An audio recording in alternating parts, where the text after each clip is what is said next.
আমরা এই বইটা আগে তৈরি করছি, ফার্স্ট পেপার ইনশাআল্লাহ বের হবে।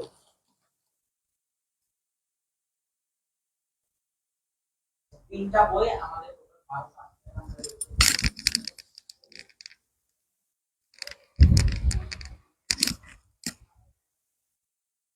আসসালামু আলাইকুম প্রিয় শিক্ষার্থীরা, আশা করি অনেক বেশি ভালো আছো।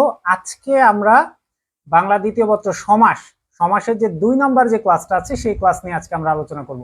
সুতরাং তোমরা যারা আছো খুব দ্রুত ক্লাসটিতে জয়েন হয়ে যাও এবং জয়েন হওয়ার পরে আমাকে একটু কমেন্ট করে বলবা যে তোমরা সবাই ক্লাসে জয়েন হইছো কিনা বা ক্লাসটা দেখতে পাচ্ছ কিনা, এটি একটু আমাকে কমেন্টে বলবা এবং সাউন্ড ক্লিয়ার আছে কিনা সেটাও আমাকে বলতে হবে। খুব দ্রুত ক্লাসে জয়েন হয়ে যাও এবং জয়েন হওয়ার পরে আমাকে একটু কমেন্টে জানাও যে ভাইয়া তুমি ক্লাসে জয়েন আসো বা তুমি ক্লাসটা এই মুহূর্তে দেখতে পাচ্ছ। ঠিক আছে, সবাই ক্লাসে জয়েন হবা এন্ড জয়েন হওয়ার পরে আমাকে একটু কমেন্টে বলবা যে ভাইয়া সাউন্ড ক্লিয়ার আছে, সবকিছু আমরা ঠিক মতো দেখতে পাচ্ছি, এটা একটু জানাবা।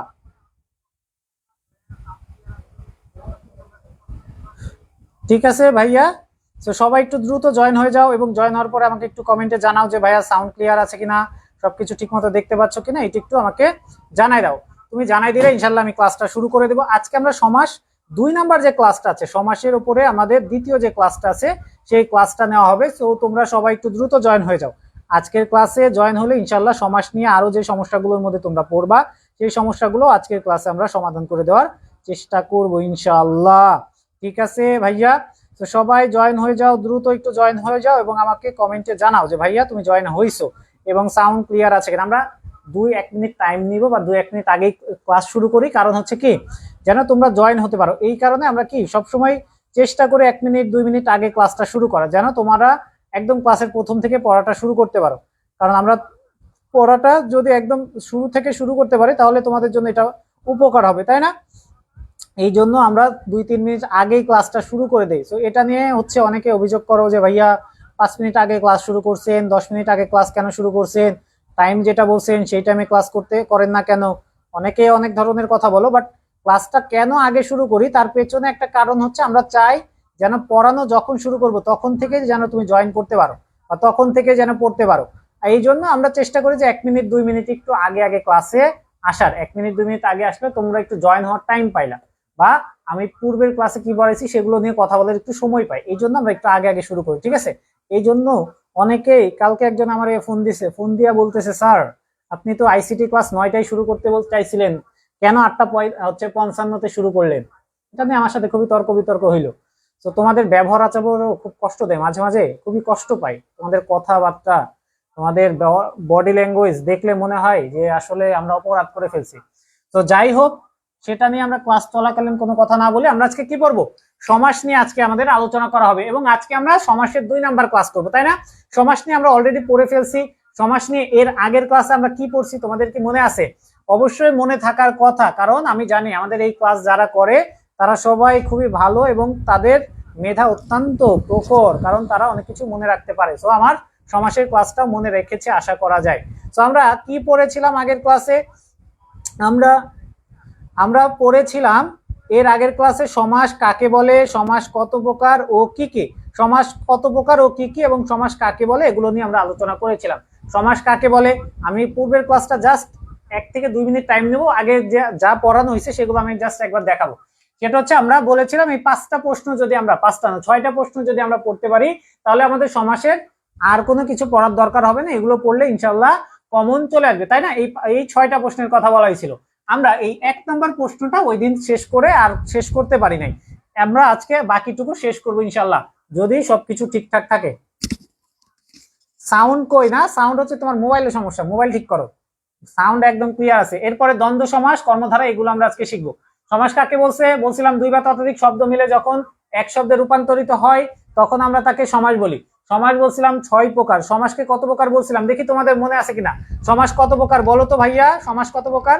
সবাই যারা ক্লাসে আসছো একটু কমেন্টে বলবা যে সমাস কত প্রকার, এটা সবাই কমেন্টে জানাও। উত্তরটা অবশ্য আমি দেখাই দিছি, তারপরেও তোমরা একটু কমেন্টে বলো সমাস কত প্রকার।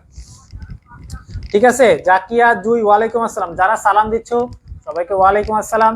যারা আমার খোঁজ খবর নিচ্ছ তাদেরকে উদ্দেশ্য করে বলতেছি আলহামদুলিল্লাহ ভালো আছি। ভালো আছি বিধায় আমি তোমাদের সামনে ক্লাস নিতে আসতে পারছি, না হলে তো আর আসতে পারতাম না, তাই না? ঠিক আছে ভাইয়া তালুকদার, এরপরে আমাদের আলিয়া 6 প্রকার, জেসি 6 প্রকার, জিহাদ 6 প্রকার, চাকমা আজকে নতুন ভর্তি হয়েছেন 6 প্রকার, তারপরে নাজনীন, সুমাইয়া, হুনেইরা, তারপরে আবির। ঠিক আছে, সবাই বলতেছে 6 প্রকার, তার মানে তোমরা সবাই পারো মোটামুটি। যাক আলহামদুলিল্লাহ। তাহলে আমরা 6 প্রকার, প্রত্যেকটা প্রকারের সংজ্ঞা জানছিলাম, তাই না? দ্বন্দ্ব সমাস কাকে বলে, কিভাবে হয় বুঝাইছি। কর্মধারয় সমাস কাকে বলে, কিভাবে হয় বোঝানো হয়েছে। তৎপুরুষ সমাস কিভাবে হয় বোঝানো হয়েছে। তারপরে দ্বিগু সমাস কিভাবে হয় বা কত প্রকার বোঝানো হয়েছে। অব্যয় ভাব কাকে বলে, কিভাবে হয় বোঝানো হয়েছে। বহির্ব্রীহি সমাস কাকে বলে, কিভাবে হয় এটা বোঝানো হয়েছে। অর্থাৎ সবগুলো সমাস, আমরা সমাস কাকে বলে, কত প্রকার, কি কি, এই সব কিছু আমরা করে ফেলছি। এখন তোমরা যারা এর আগের ক্লাসটা করো নাই, এর আগের ক্লাস যারা করো নাই তাদের উদ্দেশ্য করে বলতেছি, তোমাদের এই ক্লাসটা রেকর্ড করা আছে, তোমরা রেকর্ড ভিডিওটা অবশ্যই দেখবা। কারণ এর আগের ক্লাসটা যদি তুমি মিস করে যাও বা আগের ক্লাসটা যদি না পড়ে থাকো, তাহলে কিন্তু তোমার এই ক্লাসটা করতে একটু কষ্ট হয়ে যাবে, মানে তোমার বুঝতে একটু একটু হলেও কষ্ট হবে। এই জন্য আমি বলবো এই ক্লাসটা এখন করো, বাট যখন ফ্রি হবা তখন আগের ক্লাসটা, সমাসের 1 নাম্বার ক্লাস, সমাসের 1 নাম্বার ক্লাসটা একবার করে নিবা, ঠিক আছে? তাহলে আশা করা যায় আর কোনো সমস্যা থাকবে না। বাট এই ক্লাসটাও তুমি আশা করি বুঝতে পারবে, বাট ওই ক্লাসটা দেখে থাকলে বুঝতে আর একটু সহজ হইতো। ঠিক আছে, তাহলে আমরা আজকে পড়বো দ্বন্দ্ব সমাস কাকে বলে। দ্বন্দ্ব সমাস কাকে বলে এটা আজকে আমরা পড়বো, ঠিক আছে? দ্বন্দ্ব সমাস কাকে বলে, আমি বলছিলাম দ্বন্দ্ব সমাস হচ্ছে এমন একটা সমাস যেই সমাসের দুইটা পদ সমান গুরুত্ব রাখে। দ্বন্দ্ব সমাস কাকে বলা হয়, যেই সমাসের উভয় পদ সমান গুরুত্ব রাখে তাকে দ্বন্দ্ব সমাস বলা হয়। এটাই লেখা আছে, যেই সমাসের দুই বা ততাধিক পদ, দুইয়ের অধিকও পদ হইতে পারে, ততাধিক পদের অর্থ সমান গুরুত্ব পায় এবং যোগফলের অর্থ প্রকাশ করে তাকে দ্বন্দ্ব সমাস বলা হয়। আমরা উদাহরণ হিসেবে দেখছিলাম মা বাবা, তাই না? মনে আছে সবার? মনে আছে কার কার? মা বাবা, মা এবং বাবা এই দুইটা শব্দেরই সমান গুরুত্ব বহন করে। এই দুইটা শব্দ কি করে লিমন ভাই? সমান গুরুত্ব বহন করে। যখন এমন দুইটা শব্দ বা দুইয়ের অধিক শব্দ সমান গুরুত্ব বহন করে একটা নতুন শব্দ তৈরি করবে, তখন আমরা তাকে দ্বন্দ্ব সমাস বলবো। তখন আমরা তাকে কি সমাস বলবো?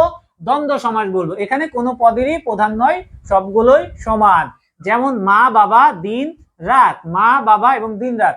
মাকে ছাড়া আমরা বাবাকে কখনোই কল্পনা করতে পারি না, বাবাকে ছাড়া কখনোই মাকে কল্পনা করা যায় না। আবার দিন ছাড়া যেমন রাতের গুরুত্ব নাই, রাত ছাড়া তেমনই দিনের কোনো গুরুত্ব নাই। দুইটা শব্দের বা দুইটা পদেরই সমান গুরুত্ব আমাদের জীবনে, বাস্তবিক জীবনে হোক, শাব্দিক জীবনে হোক, যেই জীবনেই আমরা যাই না কেন সেই জীবনেই সমান গুরুত্ব বহন করে। যখনই আমরা দুইটা পদ দেখব সমান সংখ্যক বা সমান গুরুত্ব বহন করতেছে, তখনই আমরা বলবো এই সমাস দুইটা কি, এই সমাস হচ্ছে কি বলে এটারে? দ্বন্দ্ব সমাস। এই সমাস দ্বন্দ্ব সমাস।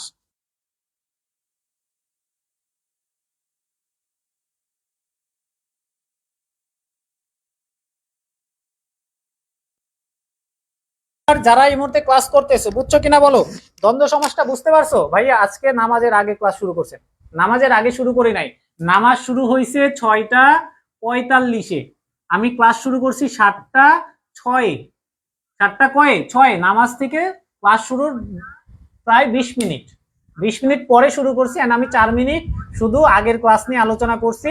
এন্ড এই পড়াটা মানে আজকের ক্লাসের পড়াটা আমি মাত্র শুরু করলাম, এই যে 1 নাম্বার বিষয়ে আছি। তো এখন টাইম বাজে 14, মানে 1 থেকে 2 মিনিট আগে আমি যে 15 বাজে শুরু করার কথা ছিল 6 শুরু করছি, কারণ তোমাদের জয়েন হইতে সময় লাগে, এই কারণে আমি 4 মিনিট আগে শুরু করে এন্ড পড়াটাও শুরু করছি মাত্র, ঠিক আছে?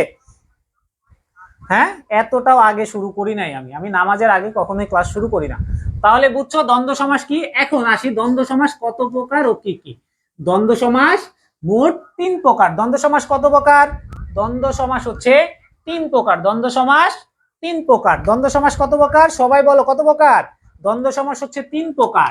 দ্বন্দ্ব সমাসকে সাধারণত 3 ভাগে ভাগ করা হয়। এক হচ্ছে ইতর ইতর দ্বন্দ্ব, সমাহার দ্বন্দ্ব, একাংশ দ্বন্দ্ব।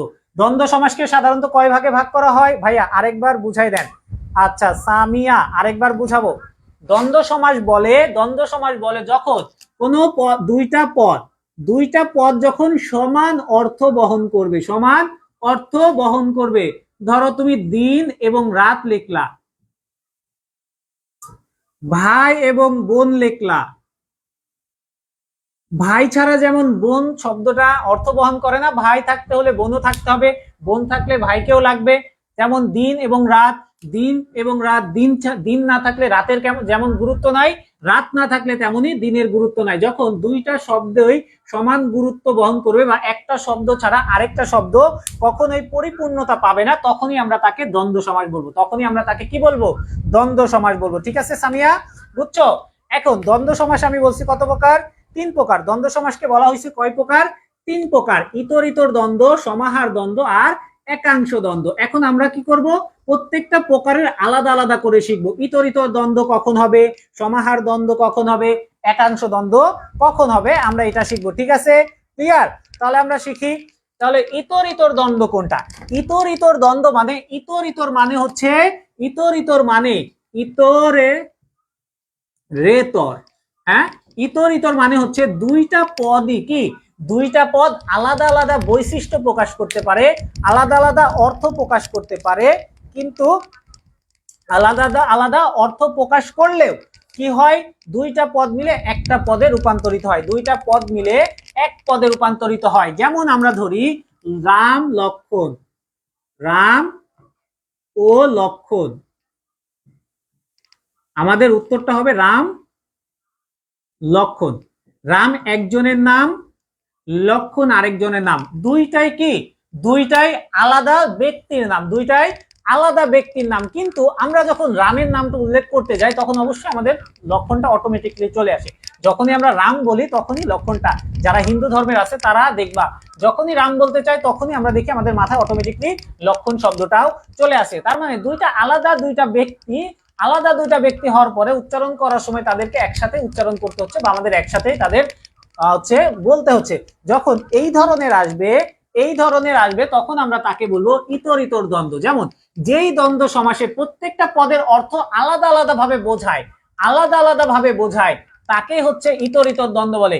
রামকে আলাদা বোঝানো যায়, লক্ষণকেও আলাদা বোঝানো যায়, বাট আমরা যখন একজনের নাম নেই তখন অটোমেটিকলি আরেকজনের নাম আসে। আবার আমরা মা বাবাও বলছিলাম, তাই না, মা ও বাবা, দিন ও রাত, সকাল ও বিকাল, ভাই ও বোন, মামা ও মামি,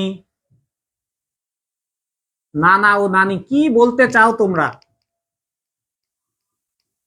নানি, দাদা দাদি, খালা খালু, যাই বলো, মা বাবা দুইটা কিন্তু আলাদা দুইজন মানুষ, কিন্তু আমরা মা এবং বাবা একসাথেই বলি। দিন ওরা দুইটা আলাদা, কিন্তু দুইটাই সমান গুরুত্ব বহন করে, দুইটা ভিন্ন বৈশিষ্ট্যের। দিন হচ্ছে কি আলো ঝলমলে থাকে, রাত হচ্ছে কি অন্ধকার থাকে, দুইটা আলাদা বৈশিষ্ট্যের, কিন্তু আমাদের কথা বলার সময় গুরুত্ব দেওয়ার সময় দুইটাকে সমান গুরুত্ব দেওয়া হয়। যখন সকাল বলি, সকাল হয় স্নিগ্ধ, বিকেল কেমন হয় মনোরম, তাই না? তো সকাল আলাদা গুণ বৈশিষ্ট্য, সকাল আলাদা বৈশিষ্ট্য বহন করে, বিকেল আলাদা বৈশিষ্ট্য বহন করে, কিন্তু দুইটার গুরুত্বই সমান। ভাই আলাদা বৈশিষ্ট্য বহন করে, ভাই সারাদিন পেদায়, বোন মায়ের মতো আদর করে, দুইটা আলাদা বৈশিষ্ট্য, বাট তারপরেও দুইটা কি আলাদা বৈশিষ্ট্য হওয়ার পরেও দুইটা কিন্তু সমান গুরুত্ব বহন করে। খেলা ও ধুলা, খেলতে গেলে অবশ্যই ধুলা লাগবে, খেলা আলাদা হচ্ছে বৈশিষ্ট্য বহন করে, ধুলা হচ্ছে আলাদা বৈশিষ্ট্য বহন করে, কিন্তু আমাদের কি হয়, উচ্চারণ করার সময় দুইটাকে একসাথে উচ্চারণ করা হয়। এইরকম শব্দকে আমরা বলবো ইতর ইতর দ্বন্দ্ব। এরকম শব্দকে বলা হবে কি, ইতর ইতর দ্বন্দ্ব। ভাই ও ভাবি, হ্যাঁ ভাই ও ভাবি, ঠিক আছে, ভাই ও ভাবি। তোমরা অনেক ভালো উদাহরণ দিতে পারো, আমার থেকেও তোমরা ভালো উদাহরণ দিতে পারো। এইটা এইটা আমার খুব ভালো লাগে যে তোমরা সমাসের ক্ষেত্রে, উদাহরণের ক্ষেত্রে সবাই পটু। এই যে দেখো এখানে দুইজনকে আলাদাভাবে বোঝানো যায় কিন্তু দুইটা একসাথে আসে। ঠিক আছে, যে আর বুঝতে পারছো ইতর ইতর দ্বন্দ্ব? শ্বশুর এবং শাশুড়ি, নাক ও কান, হ্যাঁ, যোগ ও বিয়োগ, যোগ ও অযোগ না, যোগ, যোগ ও বিয়োগ, যোজন ও বিয়োজন, হ্যাঁ, বুঝছো সবাই? ইতর ইতরটা ক্লিয়ার? সবার ক্লিয়ার কিনা একটু বলো। একটু ফাস্ট হইতে হবে, হ্যাঁ, আমাদের অনেক পড়া, তো আমরা একটু ফাস্ট পড়বো আজকে। একটু লবণ ও নুন ও ঝাল, হ্যাঁ, নুন ও ঝাল, দেখাও শোনা, আরো অনেক উদাহরণ আছে, বুঝছো কিনা? ইতর ইতরটা ক্লিয়ার না? তোমরা যেহেতু উদাহরণ দিতে পারতেছো তার মানে তোমরা বুঝতে পারছো। এরপরে আসো সমাহার, এরপরে আসো কি সমাহার, ঠিক আছে নানা নানি? এরপরে আমরা আসি সমাহারে। সমাহার কোনটা এখন তাহলে আমরা শিখি। সমাহার মানে হচ্ছে যোগ, সমাহার মানে কি যোগ। সমাহার মানে যোগ। যখন দুইটা শব্দের যোগ বোঝায়, দুইটা শব্দের যোগ বোঝাবে তখন তাকে আমরা বলবো সমাহার দ্বন্দ্ব। যখন ছন্দের পৃথক অর্থ না বুঝিয়ে সমষ্টি বোঝাবে, সমষ্টি মানে হচ্ছে কি যোগ, সমষ্টি মানেই যোগ। যখন আমাদের যোগ বা সমষ্টি বোঝাবে বা একসাথে বোঝাবে, কি বোঝাবে? একসাথে বোঝাবে। যখনই আমরা একসাথে কোনো কিছু বোঝাবো তখন আমরা তাকে বলবো সমাহার দ্বন্দ্ব। তখন আমরা বলবো কি দ্বন্দ্ব? সমাহার দ্বন্দ্ব। যেমন ভাত আর কি রে, কি যেন, দুধ ভাত, দুধ ভাত, দুধ ও ভাত, আমরা বলি দুধ ভাত। এটা কি একসাথে না? দুধ এবং ভাতকে আলাদা করলে কি দুধ ভাত হয়? দুধ ভাত কখন হয়? একসাথে হইলে। যখন দুধ এবং ভাত একসাথে হয়, একসাথে মিলিত হয়, দুইজনে একসাথে দলাই মলাই করে, তখনই আমরা এটা দুধ ভাত বলি। তার মানে দুধ এবং ভাতের সমষ্টি বা মিশ্রণ বা যোগই হচ্ছে আমাদের দুধ ভাত। আরো আমরা বলতে পারি হাত ও পা, হাত ও পা। হাত এবং পা যখন একসাথে হয়, হাত এবং পা যখন একসাথে হয় বা সমষ্টি হয়, তখন আমরা তাকে বলি হাত ও পা। আরো যদি আমরা উদাহরণ টানার চেষ্টা করি, আরো দু একটা উদাহরণ বলো তোমরা কেউ।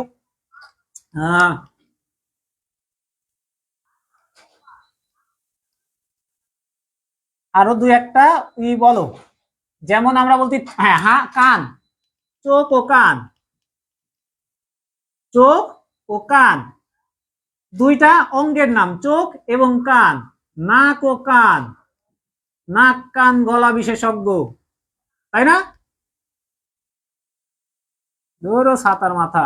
নাক ও কান দুইটা অঙ্গের সমষ্টি বোঝাচ্ছে, দুইটা অঙ্গের কি বোঝাচ্ছে? সমষ্টি বোঝাচ্ছে। যখন সমষ্টি বোঝাবে, যখন আমরা সমষ্টি বুঝবো, তখনই আমরা তাকে বলবো কি? তখনই আমরা তাকে বলবো এটা হচ্ছে সমাহার দ্বন্দ্ব। চা বিস্কুট, অবশ্যই চা বিস্কুট। তারপরে দুধ ভাত, হ্যাঁ দুধ ভাত, দুধ চা। রাজার পুত্র, যে না রাজার পুত্র হবে না। তার মানে আমরা বুঝতে পারলাম আমাদের জামিলা, জালিমা ক্লাস করে না। ও এমন একটা উদাহরণ দিছে, উদাহরণ দেওয়াতেও ধরা খেয়ে গেছে, কারণ এই উদাহরণটা নিয়ে আমি অনেকক্ষণ কথা বলছি। আগের ক্লাস করো নাই তার মানে, তাই না? জামিলা, জামিলা কার যেন নাম মনে আছে? জামিলা হচ্ছে আমাদের লালসাল উপন্যাসের, লালসাল উপন্যাসের সব থেকে ফাজিল বউটার নাম, দুষ্টু বউটার নাম হচ্ছে জামিলা। সেই জামিলা যে ক্লাস করে না সেটা আমরা বুঝে ফেললাম, তাই না? হ্যাঁ, শাক এবং সবজি। তারপর হাত ও পা, চিনি ও লবণ, পানি ও শরবত। বুঝছো সবাই? তাহলে সমাহারটা ক্লিয়ার। নদ ও নদী, হ্যাঁ নদ ও নদী। সানজিদা, বাদি ওর ঘর, বাদি ওর ঘর কি রে? এটা আবার কি বললি? জামিলা সুন্দরী ছিল, অবশ্যই জামিলা সুন্দরী। কিন্তু তালুকদার, তুমি না বলছিলা তুমি মেয়েদের সাথে ফ্ল্যাটিং করো না, কিন্তু এখানে তো দেখা যাচ্ছে তুমি ফ্ল্যাটিং শুরু করছো। তালুকদার ভাইরে আমি একদিন কল দিছিলাম, কল দেওয়ার পরে বলছি, তালুকদার ভাই আমারে বলতেছে ভাইয়া আমি কখনো কোনো কারোর সাথে কথা বলি না, আমি কোনো মেয়েকে ডিস্টার্ব করি না, আমি কোনো মেয়েকে হচ্ছে কি করি না, কখনো মেসেজ দেই না, কখনোই করি না। কিন্তু আমাদের জামিলার নাম আসার পরে আমাদের তালুকদার ভাই ফার্স্টেই জামিলাকে সুন্দরী বলে ফেলছে, দেখছো? হ্যাঁ, এরপরে আসো 3 নাম্বারটা, একাংশ দ্বন্দ্ব। কি অংশ দ্বন্দ্ব? একাংশ দ্বন্দ্ব। একাংশ, ভাই আমি তো ক্লাস, আচ্ছা ঠিক আছে, খাল ও বিল, পাশা ও পাশি, ঠিক আছে। একাংশ দ্বন্দ্ব কোনটা হবে? একাংশ দ্বন্দ্ব হবে কখন?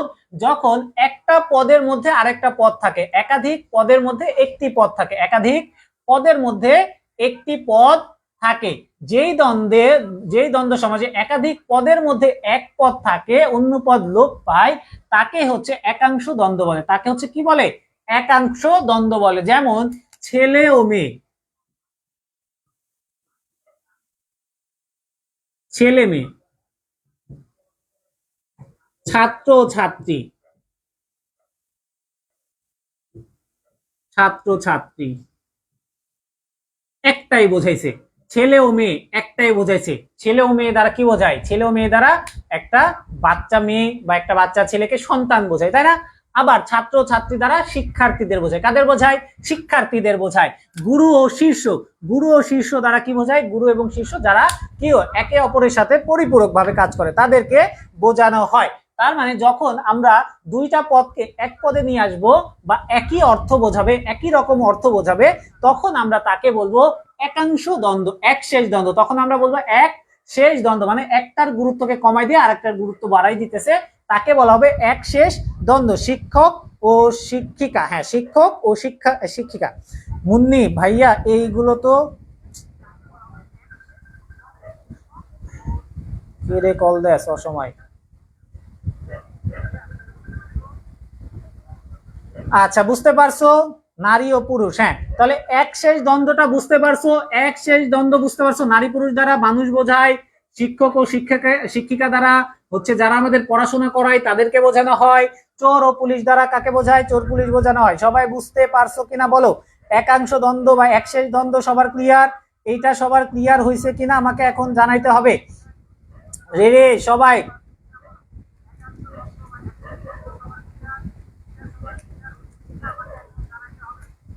সবাই ক্লিয়ার? ক্লিয়ার।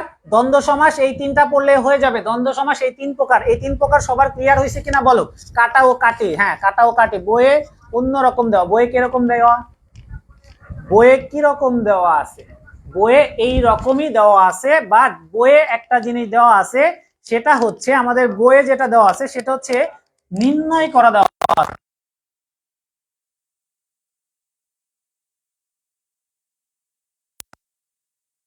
দেওয়া আছে তুমি দ্বন্দ্ব সমাস কিভাবে নির্ণয় করবা, এরপরে তুমি হচ্ছে কর্মধারয় সমাস কিভাবে নির্ণয় করবা, এই নির্ণয়গুলো দেওয়া আছে। ঠিক আছে, বইয়ের মধ্যে নির্ণয় দেওয়া আছে। আমি বলছিলাম দুইটা অংশ, সমাস নিয়ে দুই ধরনের প্রশ্ন হয়ে থাকে। আমি বলা হয়েছিল সমাস নিয়ে দুই ধরনের প্রশ্ন আসে। একটা হচ্ছে কিভাবে নির্ণয় করবা, শর্টকাটে কিভাবে, আমি একটু দেখাই দেই, হ্যাঁ তাহলে ভালো হবে। এই যে অংশটুকু দেখতেছো সমাসের, আমি আমাদের বইটা দেখাইতেছি, তোমরা চাইলে আমাদের বইটা অর্ডার করতে পারো। এখানে দেখো, এই যে শর্টকাট টেকনিক, শর্টকাট চেনার ম্যাজিক, এইটা হচ্ছে আমাদের নির্ণয় করার টেকনিক। এই টেকনিকটা যদি তুমি ফলো করো, তাহলে এই টেকনিকের যেই সমাসে আসুক তুমি লিখতে পারবা এই শব্দটা দ্বন্দ্ব সমাস, এই শব্দটা কর্মধারয় সমাস, এই শব্দটা অব্যয়ীভাব সমাস। যেই সমাসের হচ্ছে উভয় পদ প্রধান তাকে দ্বন্দ্ব সমাস বলে, যেই সমাসের পরপদ প্রধান তাকে তৎপুরুষ সমাস বলে, যেই সমাসের পরপদ প্রধান এবং সংখ্যা থাকে তাকে দ্বিগু সমাস বলে। এগুলো আমরা পড়াইছিলাম, এগুলো আমরা পড়াইছি। এবং এই সমাসের উপরে আমরা 3টা ক্লাস নিব, আমি বলেই দিছি ফার্স্টের দিকে। যারা এখন প্রশ্ন করতেছো ভাই বই অন্যরকম দেখো, যারা আমাদের প্রশ্ন করতেছো তাদের উদ্দেশ্য করে বলি, আমি আগে সমাসটার বেসিক পড়াইতেছি, কোন সমাস কত প্রকার কি কি। এরপরে আমি এই যে জিনিসটা আমি বইয়ের মধ্যে দেখাইলাম আমাদের বইয়ে, ওই জিনিসটা পড়াবো। তুমি যদি নাই জানো দ্বন্দ্ব সমাস কিভাবে হয়, দ্বন্দ্ব সমাস কত প্রকার, তাহলে তুমি পরীক্ষার হলে নির্ণয় করবা কিভাবে? তুমি নির্ণয় করবা তোমার পরীক্ষার হলে কিরকম থাকবে আমি দেখাই। তোমার পরীক্ষার মধ্যে দেওয়া থাকবে গুরু শীর্ষ। হ্যাঁ, এখন বলবে এইটা কোন সমাস, তুমি নির্ণয় করো এইটা কোন সমাস, তোমাকে নির্ণয় করতে বলা হবে। এই যে আমরা জানি গরু লেখছি, হ্যাঁ, গুরু ও শীর্ষ থাকলে সেটা দ্বন্দ্ব সমাস হয়। এখন দ্বন্দ্ব সমাস কখন হবে, কিভাবে হবে, দ্বন্দ্ব সমাস কখন হবে, কিভাবে হবে, বা কোন দ্বন্দ্ব আমরা বুঝবো কিভাবে? এটা যে গুরু শিষ্য দ্বন্দ্ব, এটা তো আমাদের বুঝতে হবে, তাই না? এখন আমরা জানি দ্বন্দ্ব সমাসের উভয় গুরু এবং পদ এই দুইটাই প্রধান। প্রধান হইলে আমরা দ্বন্দ্ব সমাস লিখতে পারি। দ্বন্দ্ব সমাস যে আরো 3টা প্রকার আছে, এটা না জানলে কেমনে জানবো? আমরা এইখানেও যাব, যেই কথাটা তোমরা বলতেছো যে বই একটু অন্যরকম দেওয়া, ওই পড়াটা আমি 3 নাম্বার ক্লাসে শিখবো। সো বইয়ে অন্যরকম না, বইয়ে হচ্ছে আমরা একদম শর্ট করে নির্ণয় করাটা শিখাইছি, বাট নির্ণয়টা শেখার আগে আমাদের বেসিক গুলো ধারণা করা দরকার বা ধারণা নেওয়ার দরকার। এই জন্য আমরা বেসিক পড়াইতেছি, ঠিক আছে? এবং এই জিনিসগুলো পরীক্ষার প্রশ্নে আসে। পরীক্ষায় সমাস নিয়ে দুই ধরনের প্রশ্ন আসে, এক হচ্ছে যে এরকম বর্ণনামূলক প্রশ্ন আসে, আর একটা হচ্ছে এরকম শব্দ আসে, শব্দ দিয়ে তোমাকে বলে দ্বন্দ্ব সমাস দ্বিগু সমাস এগুলো নির্ণয় করো। সো আমরা এই যে বর্ণনামূলক যে প্রশ্ন, এই প্রশ্নের উত্তরগুলো পড়তেছি, এই প্রশ্নের উত্তরগুলো আমরা নেক্সট ক্লাসে শিখবো। যদি এই প্রশ্নের উত্তরগুলো আমরা ভালো মতো শিখতে পারি, তাহলে এইগুলো শেখা আমাদের কাছে জাস্ট 5 মিনিটের বিষয়। বুঝছো? আমার সব থেকে একটা কষ্টের জায়গা কোনটা জানো? সব থেকে আমি কষ্ট পাই কোন জায়গায়, তোমরা এখনো বাংলা সিলেবাসটাই জানো না। এটা আসলে কষ্টদায়ক, খুবই কষ্টদায়ক। হ্যাঁ, বইয়ে এগুলো নাই, তার কারণ হচ্ছে এই যে এই বেসিক গুলা আমরা যখন নির্ণয় করাটা শিখাবো, তখন দেখবা যে এইগুলো তোমাদের আর প্রয়োজন হইতেছে না। কিন্তু ক্লাস যখন নিব তখন তো বেসিক সহ পড়াইতে হবে, তাই না? এখন তুমি বেসিকই না জানলে কেমনে শিখবা? এই কারণেই তো বেসিক গুলো পড়ানো হচ্ছে। বইয়ে এইগুলো নাই, এটা ঠিক আছে, কারণ আমরা চাই যেটা সহজ সেটা তুমি অ্যান্সার করো। এই যে এই নির্ণয়টা যদি তুমি বুঝতে পারো বা দিতে পারো, তাহলে একদম 5-এ 5, একদম কম টাইমে, 5 মিনিট লাগবে, 5টা শব্দ লিখবা, তুমি 5-এ 5 পাওয়া যাবা। বর্ণনা না লিখতে গেলে টাইম লাগবে, এন্ড এই বর্ণনাটা শিখলে এটা করতে আরো সহজ হবে, সেটা আমরা দেখাই দিব। এই জন্য ওটা বই দেওয়া হয়নি, ঠিক আছে? যেটা তোমার জন্য সহজ, যেটা তুমি খুব সহজে মনে রাখতে পারবা, সেটাই দেওয়া হয়েছে। এবং সেটা শিখতে গেলে আমাদের এই জিনিসগুলো লাগবে, এই জন্য আমরা এই জিনিসগুলো শিখতেছি। একটা জায়গায় যাইতে গেলে অবশ্যই আমাকে কি করতে হবে, প্রত্যেকটা স্টেপ বাই স্টেপ যাইতে হবে। সো আমাদের এটা হচ্ছে সেকেন্ড স্টেপ, ফার্স্টের স্টেপ আমরা প্রথম ক্লাসে শিখছি, এটা আমাদের সেকেন্ড ক্লাস, এন্ড আমাদের বই যেটা হচ্ছে থার্ড। সো ওইটা আমরা এই দুইটা যদি ভালো মতো শিখতে পারো ওইটা একদম পানির মতো হয়ে যাবে, বুঝছো? ঠিক আছে নাজমিন না নাজমান, যাই হোক তাহলে এটা নিয়ে আর কারো কোনো কনফিউশন থাকার কথা না। এরপরে আমরা শিখবো কর্মধারায়, এরপরে আমরা শিখবো কোনটা, কর্মধারায়। কর্মধারায়ের উদাহরণ আমরা কি দিছিলাম কর্মধারায়? স্যার সৃজনশীল হবে নাকি অ্যানালগ পদ্ধতিতে হবে? অ্যানালগ মানে কি? অ্যানালগ আবার কোন পদ্ধতি বুঝলাম না। যাই হোক কর্মধারায় শিখি আমরা, ঠিক আছে? কর্মধারায় সমাস হচ্ছে বিশেষণ করবে, কোন শব্দের দোষ গুণ অবস্থা বোঝাবে, যখন কোন শব্দের দোষ গুণ অবস্থা বোঝাবে তখন সেটা কর্মধারায় হবে। শর্টকাটে মনে রাখার জন্য আমরা বুঝবো যে কোন একটা শব্দের যখন দোষ গুণ অবস্থা বোঝায় তখন সেটা কর্মধারায় শব্দ। যে সমাসের পূর্বপদটি পরপদে বিশেষণ হিসেবে কাজ করে, বিশেষণ মানে দোষ গুণ অবস্থা বোঝানো কাজ করে, এবং উভয় পদের অর্থ একই বস্তু বা ব্যক্তিকে বোঝায়, একই বস্তু বা ব্যক্তিকে বোঝায়, তাকে কর্মধারয় সমাস বলে, তাকে কর্মধারয় সমাস বলে। যখন আমরা কোনো পদ, একটা পদ আরেকটা পদ, যেমন নীল আকাশ, আকাশটা এখন কোন অবস্থায় আছে, আকাশটার অবস্থা কেমন, এখন আকাশটার অবস্থা হচ্ছে নীল, আকাশটার অবস্থা কি নীল, তাই না? এরপরে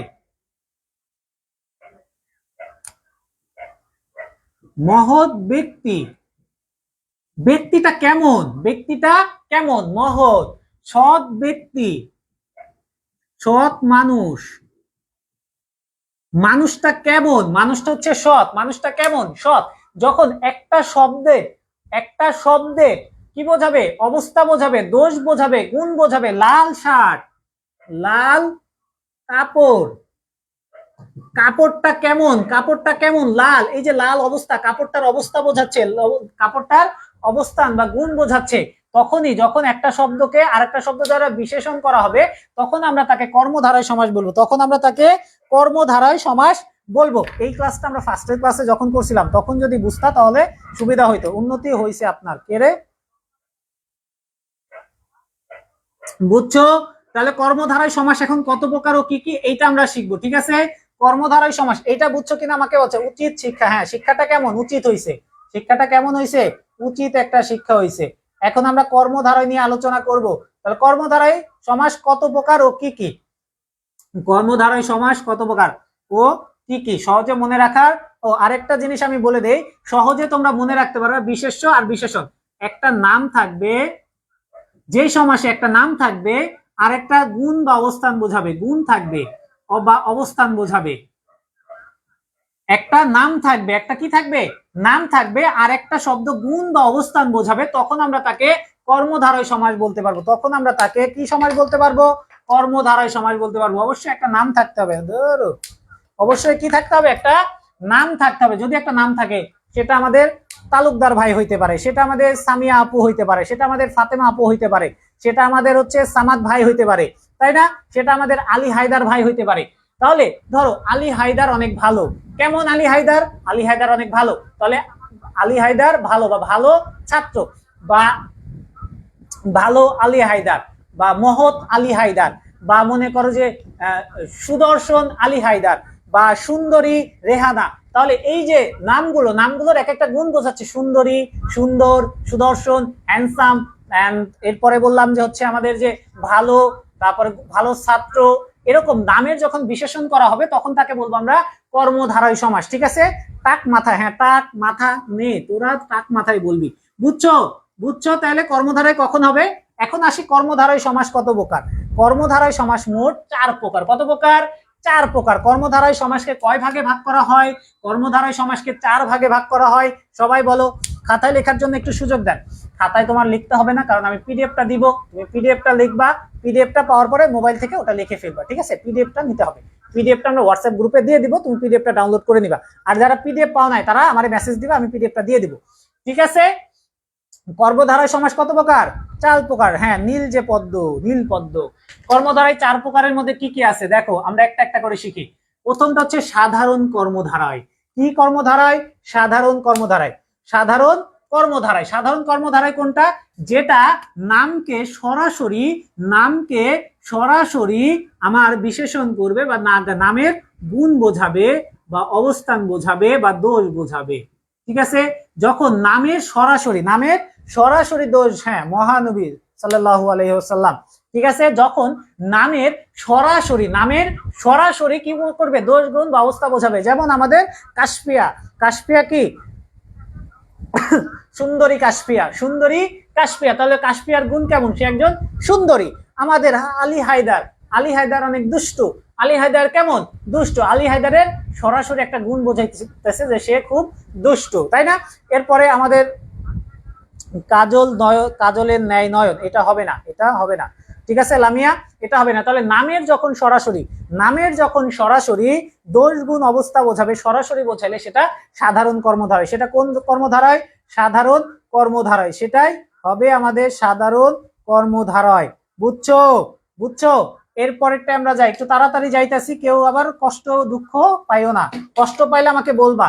যদি তাড়াতাড়ি যাওয়ার কারণে কেউ কষ্ট পেয়ে থাকো যে ভাইয়া তো তাড়াতাড়ি কেন পড়াচ্ছেন বা একটু স্লো পড়ান, তাহলে আমাকে একটু কমেন্টে বলে দিও। হ্যাঁ, বাট আমার যতটুকু ধারণা, আমি যেভাবে পড়াচ্ছি এই স্পিডটা ঠিক আছে। ওহ, নাদিয়া আক্তার, ভালো যে মানুষ, হ্যাঁ ভালো মানুষ। এরপরে উপমিত কর্মধারায়, কি কর্মধারায়?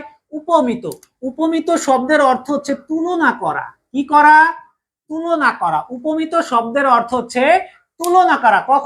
যখন কোনো কিছুর সাথে তুলনা করা হবে, কোনো কিছুর সাথে। স্যার আগে শুধু মেয়েদের কমেন্ট দেখে, হ্যাঁ রাহাতের কমেন্ট আমি দেখি না, কারণ রাহাত তো একজন মেয়ে, তাই না? এই জন্য আমি রাহাতের কমেন্টটা দেখলাম।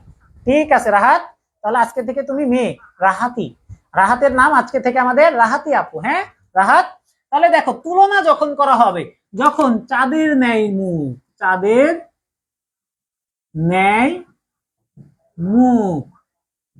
চাঁদ মুখ। তারপর আমাদের একজন হচ্ছে কাজল চোখের মেয়ে বলছিল, কাজলের ন্যায় কালো। কালোটা কেমন? কাজলের মতো। মুখটা কেমন? চাঁদের মতো। তার মানে কি? চাঁদের সাথে মুখের তুলনা করা হচ্ছে, কাজলের সাথে কালোর তুলনা করা হচ্ছে। সিংহের ন্যায় বীর, কই রে? সিংহের ন্যায় পুরুষ, সিংহ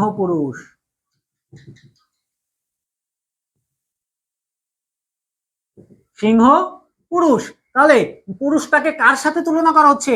সিংহের সাথে তুলনা করা হচ্ছে। মুখটাকে কার সাথে তুলনা করা হচ্ছে? চাঁদের সাথে তুলনা করা হচ্ছে। যখনই আমাদের এরকম তুলনা বোঝাবে, তখন আমরা তাকে উপমিত কর্মধারায় বলবো। যখন আমাদের কি বোঝাবে? তুলনা বোঝাবে। যখন আমরা তুলনা দেখব, তখন আমরা সেটাকে উপমিত কর্মধারায় বলবো, তখনই আমরা তাকে উপমিত কর্মধারায় বলবো। ঠিক আছে, ওয়ালাইকুম আসসালাম নাজমুল ভাইয়া। আমি আসলে নাজমুল ভাইয়ের সাথে মানে নাজমুল ভাইয়ের সম্পর্কে জানতাম না, কালকে জানতে পারছি। সো নাজমুল ভাই, যদি আমার কোনো বিয়াদবি হয়ে থাকে তাহলে আমাকে একটু ক্ষমা করে দিবেন, ঠিক আছে? নাজমুল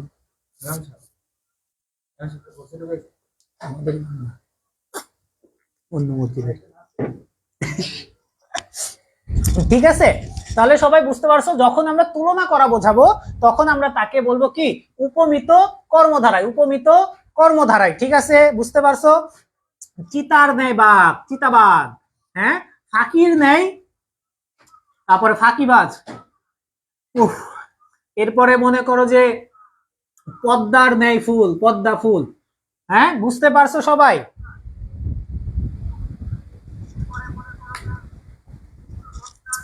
জি নাজমুল ভাই, আমি আসলে জানতাম না, এই জন্য হয়তো আমি আপনাকে হচ্ছে তুমি করে অনেকবার কথা বলছি, সো এই জন্য আমাকে একটু ক্ষমা করে দিবেন। হ্যাঁ ঠিক আছে, পোড়ার মতো মুখ, ঠিক আছে, বুঝছো? তাহলে উপমিত। এর পরেরটা আমরা চলে যাই, পাখিবাজ না ফাঁকিবাজ। এর পরেরটা আমরা আসি। হ্যাঁ, তুমি অনেক লেট, নাদিয়া অনেক লেট মানে তুমি একদমই লেট, লতিফের ন্যায় লেট, নাদিয়া। হ্যাঁ, এরপরে উপমান কখন বলবো? উপমান হচ্ছে যার সাথে তুলনা করা হয়, যার কোনো একজনের সাথে যদি তুলনা করা হয়, কোনো একটা বিষয়ের সাথে যদি তুলনা করা হয়, তাহলে সেটা হবে উপমান কর্মধারায়। এর আগে যেটা ছিল, এর আগের উদাহরণটা আমরা দেখবো আর এই উদাহরণটা আমরা দেখবো। দেখো এইখানে আমরা যখন লিখতাম তখন যেটা হচ্ছে যা মানে কি বলে এটারে, যার সাথে তুলনা করা হচ্ছিল সে প্রথমে ছিল, যার সাথে তুলনা করা হচ্ছিল সে প্রথমে ছিল, এই কারণে এটা হচ্ছে উপমিত। যার সাথে তুলনা করা হবে সে যদি প্রথমে থাকে সেটা হচ্ছে উপমিত, আর যদি যার সাথে তুলনা করা হবে সে যদি পরে থাকে, সে যদি কি থাকে, পরে থাকে, সে যদি পরে থাকে তাহলে সেটা হয়ে যাবে হচ্ছে কি উপমান কর্মধারায়। আগে থাকলে উপমিত, পরে থাকলে উপমান, আগে থাকলে উপমিত, পরে থাকলে উপমান। ঠিক আছে, বুঝতে পারছো? বাহুবলি। হ্যাঁ, ঠিক আছে, বুঝতে পারছো সবাই? ক্লিয়ার এটা? তারপরে আমরা যাই 4 নাম্বারটা, যে আমরা জানি পুতুলের মতো দেখতে, পুতুল মুখ, ফুল কুমারী, ফুলের মতো কুমারী, ফুল কুমারী। ঠিক আছে, মিশির মতো কালো, মিশি কালো। হ্যাঁ, এরপরে আসি রূপক কর্মধারায়। রূপক কর্মধারায় দ্বারা কি বোঝায়? রূপক কর্মধারায় বোঝায় হচ্ছে তুলনা নয় বা সরাসরি বলা, কোনো কিছুর সাথে তুলনা না করে একদম ডিরেক্টলি বলা, কোনো কিছুর সাথে তুলনা না করে একদম ডিরেক্টলি যখন বলবে তখন আমরা বলবো হচ্ছে রূপক কর্মধারায়। যেমন হচ্ছে মানব দেবতা,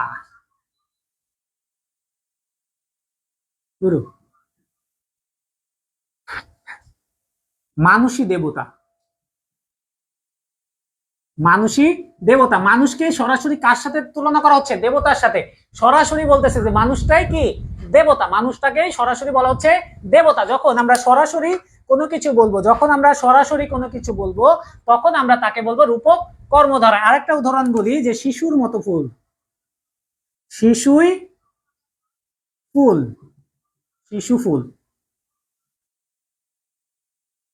ফুল। যখন সরাসরি কিছু বলবো, যখন সরাসরি কিছু বলা হবে তখন সেটা হবে রূপক কর্মধারায়। মন মাঝি। হ্যাঁ, সরাসরি যখন বলা হবে। স্যার এগুলো থেকে সিকিউ বেশি আসে না?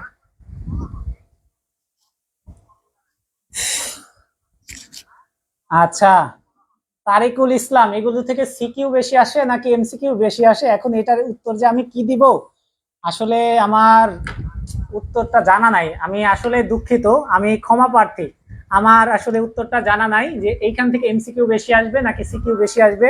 সো এটার উত্তর আমি জানি না। আমার স্টুডেন্ট যারা আছে তারা যদি জেনে থাকে তারা আমাকে একটু বলে দিবা। হ্যাঁ ভাইয়া, তারা যারা জানো তারা তারিখ একটু বলে দিবা। কোনো মেয়ে কমেন্ট করবা না, ছেলে যারা আছে তাদের উদ্দেশ্যে বলতেছি। ছেলেরা বেশি ফাঁকিবাজি করো। তো যেই ছেলেরা আমার উত্তরটা জানো, আমি সহজে জানি না, সো যারা জানো তারা একটু উত্তরটা দিয়ে দিও। হ্যাঁ, মিনারা বেগম রে আজকে 2 দিন ধরে কল দিচ্ছি, পাচ্ছি না কেন? মিনারা বেগমকে আজকে 2 দিন ধরে কল দেওয়া হয়েছে, কিন্তু আমাদের হাবিব স্যার 2 দিনই তাকে পাই নাই। এগুলো ঠিক না, একটু কল দিলে কলটা ধরতে হবে। হ্যাঁ, কারণ কল দিয়ে আমরা তোমাদের আপডেট গুলো নেই, বা আমাদের ক্লাস নিয়ে কোনো হচ্ছে তোমাদের যদি অভিযোগ থাকে সেটাও আমরা জানি, এই জন্য তোমাদেরকে কল দেওয়া হয় প্রত্যেক দিনই প্রায় 50-100 জনকে কল দেওয়া হয় এবং খোঁজ খবর নেওয়া হয়। সো চেষ্টা করবা কলগুলো রিসিভ করা, ঠিক আছে? বুঝছো? স্যারের মনে হয় নতুন। হ্যাঁ, নতুন না, আমাদের ভাই অনেক পুরনো, বাট ঠিক আছে, বুঝছো? তাহলে আমরা কর্মধারয়ের 4টা প্রকার কি পেরে গেছি কিনা বলো সবাই? 4টা প্রকার আমরা সবাই পারবো কিনা একটু কমেন্টে আমাকে জানাইতে হবে সবাই। এমসিকিউ তো থাকবেই না। হ্যাঁ, সরি স্যার জি অবশ্যই। আচ্ছা ঠিক আছে, মিনারা বেগমের নাম হচ্ছে ইসরাত সম্ভবত, না? ঘর জামাই। আচ্ছা, ঘর জামাই, এমসিকিউ তো নাই। তাহলে আমার মনে হয় তারিকুল ইসলাম অ্যান্সারটা পেয়ে গেছো, যে এমসিকিউ আসবে না সিকিউ আসবে। তো তারিকুল ইসলামের আর কোনো কি করা নাই, আমার মনে হয় না আমাকে আর উত্তরটা দিতে হবে তারিকুল ইসলামকে। তাহলে সবাই বুঝছো কিনা এটা আমাকে একটু কমেন্টে জানাও, আমরা পরের পড়াতে চলে যাই। সবাই একটু কমেন্ট করে জানাও। জাকিয়া জি স্যার, এরপরে রেহানা জি স্যার, নাদিয়া রেকর্ড ক্লাস কি পাবো? অবশ্যই রেকর্ড ক্লাস পাবা। রেকর্ড ক্লাস পাবা না এরকম হবে না, যদি তোমাদের আসিফ স্যার সুস্থ থাকে ইনশাল্লাহ রেকর্ড ক্লাস সবগুলোই পাবা। আর যদি আসিফ স্যার আল্লাহ তুইলা নিয়ে যায় তাহলে কি হবে তারপরে আসিফ স্যার আর জানে না। বাট আসিফ স্যারের জন্য দোয়া করবা যেন স্যার সুস্থ থাকেন এবং ক্লাসগুলো নিতে পারেন। যদি আসিফ স্যার সুস্থ থাকেন, ক্লাসগুলো প্রত্যেক দিনের ক্লাস প্রতিদিন হবে এবং প্রত্যেক দিনের ক্লাসের রেকর্ড প্রতিদিন পাবা, পিডিএফ প্রতিদিন পাবা, ঠিক আছে? সো কি করতে হবে, স্যারের জন্য অবশ্যই দোয়া করতে হবে। হ্যাঁ, ঠিক আছে, যারা ক্লাস করে না তাদেরকে ছোট্ট একটা কিক দিয়ে বের করে দিতে হবে, ঠিক আছে? তারিকুল, বুঝতে পারছো? তারপরের প্রশ্নে চলে যায়। এর পরের প্রশ্নটা একটু ঝামেলার প্রশ্ন, এইটা আমরা একটু অ্যাভয়েড করার চেষ্টা করব। তৎপুরুষ সমাস কাকে বলে ও কত প্রকার ও কি কি? তৎপুরুষ সমাস একটু ঝামেলা, তো তৎপুরুষটা একটু ঝামেলা করবে আমাদের, সে একটু মনোযোগ সহকারে বুঝবা। হ্যাঁ, আমি একদম তাড়াতাড়ি বোঝানোর চেষ্টা করবো, বাট আশা করি বুঝবা। সেটা হচ্ছে যেই সমাসের পূর্বপদ পরপদের উপর নির্ভরশীল। যখন আমরা নির্ভরশীলতা দেখব, কি দেখব? একজনের উপরে আরেকজনের নির্ভরশীলতা দেখব, একজনের উপর আরেকজনকে যখনই দেখবো যে নির্ভর করতেছে, ডিপেন্ড করতেছে, যখনই একজনের উপর আরেকজন ডিপেন্ড করবে, তখনই আমরা তাকে বলবো তৎপুরুষ সমাস। একজনের উপর আরেকজন ডিপেন্ডেবল, যেমন রাজপুত্র, যেটা আমাদের আজকের কি যেন বলছিল, আমাদের কোন যেন বলছিল, জামিলা বলছিল রাজপুত্র দ্বন্দ্ব সমাস হবে।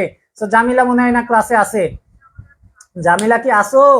ও জামিলা, হ্যাঁ। সো একটু তাড়াতাড়ি ক্লাস নিতে হবে, আমাদের এখানে বৃষ্টি শুরু হয়ে গেছে, যে কোনো সময় টাটা বাই বাই বলতে পারে আমাদের তারেক রহমানের খাম্বা। তো দেখো, রাজার উপরে পুত্রটা নির্ভর করে। রাজপুত্র হইতে হইলে অবশ্যই রাজা থাকতে হবে, রাজা যদি না থাকে তাহলে পুত্র কখনোই আসবে না, রাজা যদি না থাকে তাহলে কি আসবে না? পুত্র আসবে না। তাহলে রাজার পুত্র হইতে হইলে অবশ্যই আমাকে রাজাকে লাগবে। এই জন্য পুত্র শব্দটা রাজার উপর নির্ভর করে। পুত্র শব্দটা কার উপর নির্ভর করে? রাজার উপর নির্ভর করে। যখনই কোন একটা শব্দের উপর নির্ভর করবে, তখনই আমরা তাকে তৎপুরুষ সমাস হিসেবে ধরে নিব।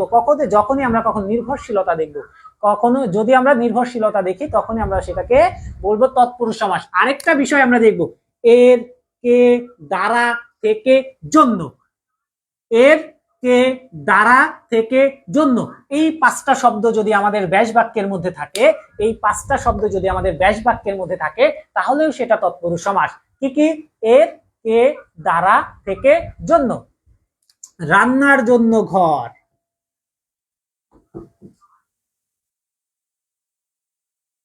কি হবে? রান্নাঘর, তাই না? রান্নার জন্য ঘর, রান্নাঘর। এই যে জন্য শব্দটা আছে, এই যে জন্য শব্দটা আছে, এই রান্নাটা ঘরের উপর নির্ভরশীল। যদি রান্নাটা না থাকতো তাহলে আর ঘর রান্নাঘর হইতে পারতো কি না। যদি আমার রান্না শব্দটা না থাকে, তাহলে ঘর তো শোবার ঘরও হইতে পারে, খাওয়ার ঘরও হইতে পারে, অন্য কোনো ঘর, গরুর ঘরও হইতে পারে, অন্য যে কোনো ঘর হইতে পারে। তাহলে রান্নাঘর শব্দটা কার উপর নির্ভর করতেছে? এই ঘর শব্দটা রান্নার উপর নির্ভর করতেছে। গরুর ঘর, গরুর জন্য ঘর, ওরে ঘর বানান কি? গরুর জন্য ঘর, গোয়াল ঘর বা গোয়াল, যাই হোক একটা বোঝাচ্ছে, তাই না?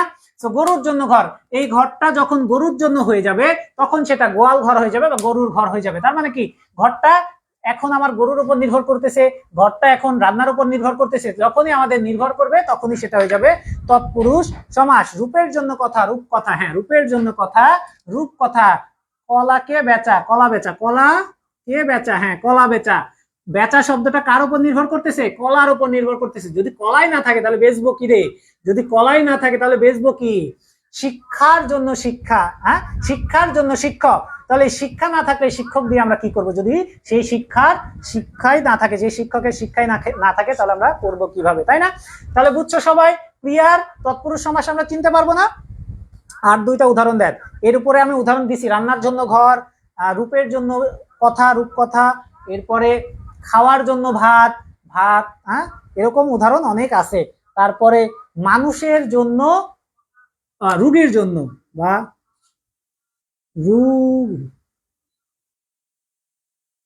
রোগীর জন্য ডাক্তার,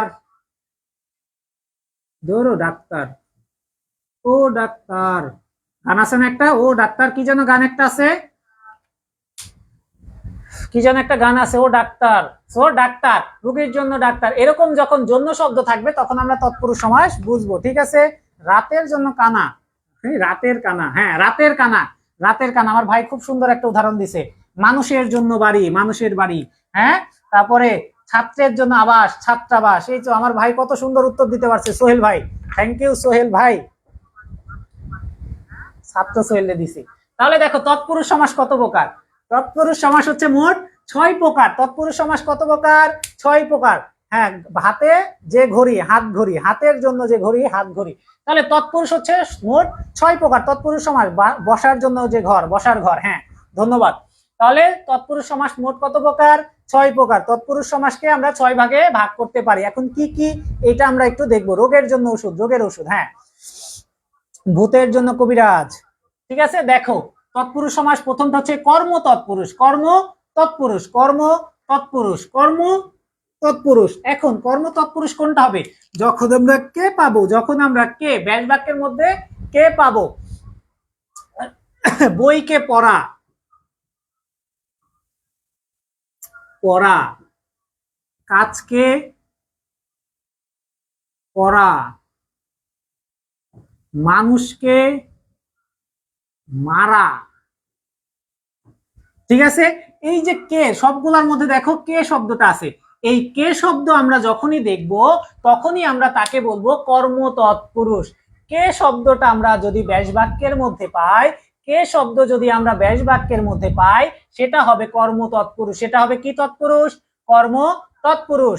ফেল করার জন্যই ফেলটুস। হ্যাঁ, ফেল করার জন্য, ছাত্রছাত্রীর জন্য পড়াশোনা। হ্যাঁ, ছাত্রছাত্রীর জন্য পড়াশোনা, মনের জন্য মানুষ, মনের মানুষ। বাহ, পোলা পাইন তো জবরলে। খাওয়ার জন্য লবণ, খাওয়ার লবণ।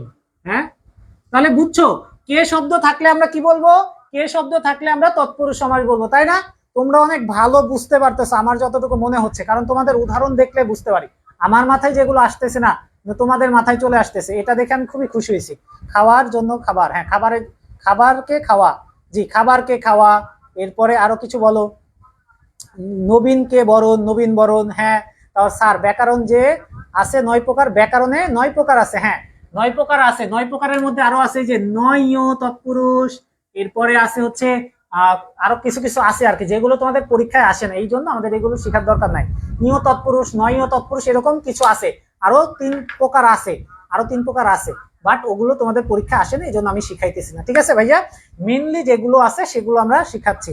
হ্যাঁ, সমাস 6 প্রকার, কিন্তু 9ও আছে। এই যে তৎপুরুষের মধ্যে 6 প্রকার আছে, তৎপুরুষ সমাস 6 প্রকার না 9 প্রকার আছে। আরো কিছু হচ্ছে এই পুরুষগুলো, এই তৎপুরুষগুলোর মধ্যে আরো কয়েকটা ভাগ আছে, যেগুলো আমরা সরাসরি শিখাচ্ছি। কি? হ্যাঁ, ছাত্রীকে মারা। কিছু আছে যেগুলো পরীক্ষায় আসে না, বা যেগুলো আসলে এটার সাব টাইটেল বলে না, বা হচ্ছে কি বলে এটা, কি বলে, সাপোর্টিভ। ওইগুলো হচ্ছে সাপোর্টিভ, যেগুলো সাপোর্টিভ ওগুলো আমরা শিখাচ্ছি না। হ্যাঁ, তারপরে আমরা করণ তৎপুরুষ। কি তৎপুরুষ?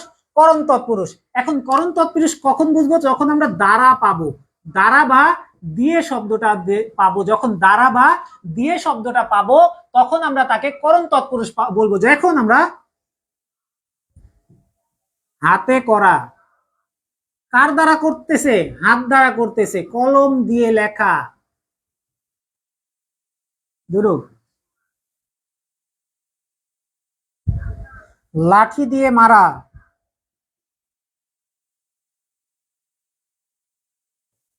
তাই না? তাহলে যখন আমরা দ্বারা বা দিয়ে, যখন বুঝবো দ্বারা বা দিয়ে দিয়ে বোঝাচ্ছে, যখন আমরা দ্বারা বা দিয়ে বোঝাবো তখন আমরা তাকে করণ তৎপুরুষ বলবো। যখন দ্বারা, চোখ দিয়ে দেখা, এই যে আমাদের তালুকদার ভাই বলে দিচ্ছেন চোখ দিয়ে দেখা, হচ্ছে তারপরে মন দিয়ে পড়া। হ্যাঁ, মন দিয়ে পড়া, চোখ দিয়ে দেখা। এরপরে হচ্ছে নাক দিয়ে নেওয়া, নাক দিয়ে নিঃশ্বাস নেওয়া। নাক দিয়ে এটা কি বলে? অক্সিজেন নেওয়া। মাছকে ভাজা, হ্যাঁ মাছকে ভাজ, তুই মাছকে ভাজবি, তোর আর কোনো কাজ নাই, তুই মাছই ভাজবি। ঠিক আছে, বুঝছো?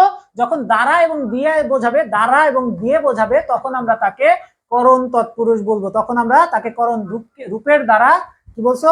রূপের দ্বারা কথা, রূপ কথা। হ্যাঁ, ব্যাট দিয়ে খেলা, ব্যাট খেলা। মধু দিয়ে মাখা, মধু মাখা। তারপরে ব্যক্তিকে গত, ব্যক্তিগত। হাত দিয়ে খাওয়া, হাত দিয়ে খাওয়া। আচ্ছা ঠিক আছে, পা দিয়ে হাঁটা। হ্যাঁ, এই যে দিয়ে দিয়ে বা দ্বারা যখন বোঝাবে তখন তাকে আমরা করণ বলবো, তখন আমরা করণ তৎপুরুষ বলবো। আমার আজকে খুব ভালো লাগতেছে যে তোমরা উদাহরণ বলতে পারতেছো, তোমরা উদাহরণ বলতে পারতেছো মানে তোমরা বুঝতেছো জিনিসটা। আমার কাছে খুব ভালো লাগতেছে। গ্লাস দিয়ে পানি খাই, খাওয়া, গ্লাস দিয়ে পানি খাওয়া। আমাদের হাবিব স্যারে পানি দিতে বলছিলাম, পানির গ্লাসটা নিয়ে গেছে। ঠিক আছে, ফুটবল দিয়ে খেলা, ফুটবল খেলা। মাছ দিয়ে খাওয়া, মাছ খাওয়া, মাছ দিয়ে খাওয়া। আচ্ছা ঠিক আছে, মাছ দিয়ে খাইও তুমি। এরপরে সম্পাদন তৎপুরুষ। কি জন্য? সম্পাদন তৎপুরুষ। সম্পাদন তৎপুরুষ কখন হবে? যখন জন্য আর উদ্দেশ্য বোঝাবে। জন্য আর উদ্দেশ্য বললে তখন আমরা বলবো সেটাকে সম্পাদন। যেমন আমরা রান্নাঘর পড়ছি, তাই না? আমরা রান্নাঘর পড়ছি না? রান্নার জন্য ঘর, অতিথির জন্য ঘর,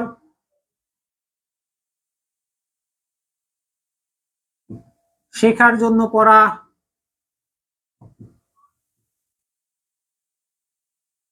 টাকার জন্য করা, যখন আমরা জন্য শব্দটা পাবো, যখন আমরা জন্য শব্দটা পাবো তখন আমরা তাকে সম্পাদন বলবো। তখন আমরা কি বলবো? তখন আমরা সম্পাদন বলবো। হা হা, পানি গ্লাস দিয়ে গেছে। আচ্ছা, হাত দিয়ে লেখা। ছুরিকে দ্বারা হতো, ছুরি হতো, হ্যাঁ ছুরিকে দ্বারা হতো, ছুরি হতো। বেত দিয়ে মারা, ঠিক আছে। এরপরে আমরা দেখো কান দিয়ে শোনা, আমরা সম্পাদনে চলে আসছি। তৎপুরুষ সমাসের সম্পাদন 3 নম্বরে আসছি। যখন আমরা জন্য শব্দটা পাবো, জন্য শব্দ যখন পাবো তখন আমরা তাকে সম্পাদন বলবো। তখন আমরা তাকে কি বলবো? সম্পাদন বলবো। ডাউল দিয়ে রুটি খাওয়ার। হ্যাঁ স্যার, আপনার বোঝানোর ধরন অনেক সুন্দর, ধন্যবাদ। কিন্তু লাগতেছে গরম। মরিচের জন্য ঝাল, মরিচের জন্য ঝাল, এই এরকম শব্দ আসে না। বিয়ের জন্য পাগল, বিয়ে পাগল। আচ্ছা, আমাদের সামাদ ভাই বিয়ে পাগল, তারে একটা পাত্রী ধইরা মাইরা বিয়ে শাদিটা দিয়া দিও। সামাদ ভাইয়ের বিয়ের জন্য খালি বিয়ের কথা বলতেছে। ক্লাসে সামাদের যেই কয়টা কমেন্ট পাইছি তার মধ্যে অর্ধেক কমেন্টই বলছে যে বিয়ে, বিয়ে পাগল, বিয়ের জন্য পাগল, বিয়ে করার জন্য পাগল, বিয়ের জন্য সে আমাদের পাগল হয়ে গেছে। টাইপিং ভুল হয়েছে তাই গ্লাস ক্লাস গেছে। আচ্ছা ঠিক আছে, গ্লাস ক্লাস হয়ে গেছে। তাহলে এটা বুঝছো, খেলার জন্য মাঠ, হ্যাঁ খেলার জন্য মাঠ। বউয়ের জন্য পাগল, বউ পাগল, ঠিক আছে। বেঁচে থাকার জন্য খাওয়া, হ্যাঁ। তাহলে যখনই আমরা স্যার ফ্যান দিছি তারপরে গরম লাগতেছে, কি করার বলো তো, কথা বলতেছি তো। তাহলে এইটা কি বুঝতে পারছো? সবাই বুঝতে পারছো কিনা বলো?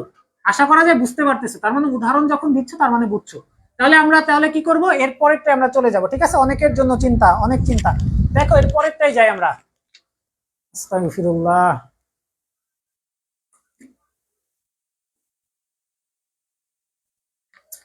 অপাদান, অপাদান। এখন অপাদান কখন হবে? অপাদান যখন দেশের জন্য প্রেম, দেশপ্রেম, যাবা সাবাস, বাঘের বাচ্চা, বলা যাবে না, ঠিক আছে। অপাদান কখন হবে? যখন থেকে বা বিচ্ছেদ বোঝাবে, যখন থেকে বোঝাবে। কি বোঝাবে? থেকে শব্দটা থাকবে, যেমন গাছ থেকে, গাছ থেকে পড়া, হ্যাঁ গাছ থেকে পারা, তাহলে গাছ পাড়া। গাছ থেকে পাকা, থেকে পাকা, গাছ পাকা, পাকা গাছ, গাছ পাকা। দেশ থেকে আগত, আগত দেশগত না, দেশাগত।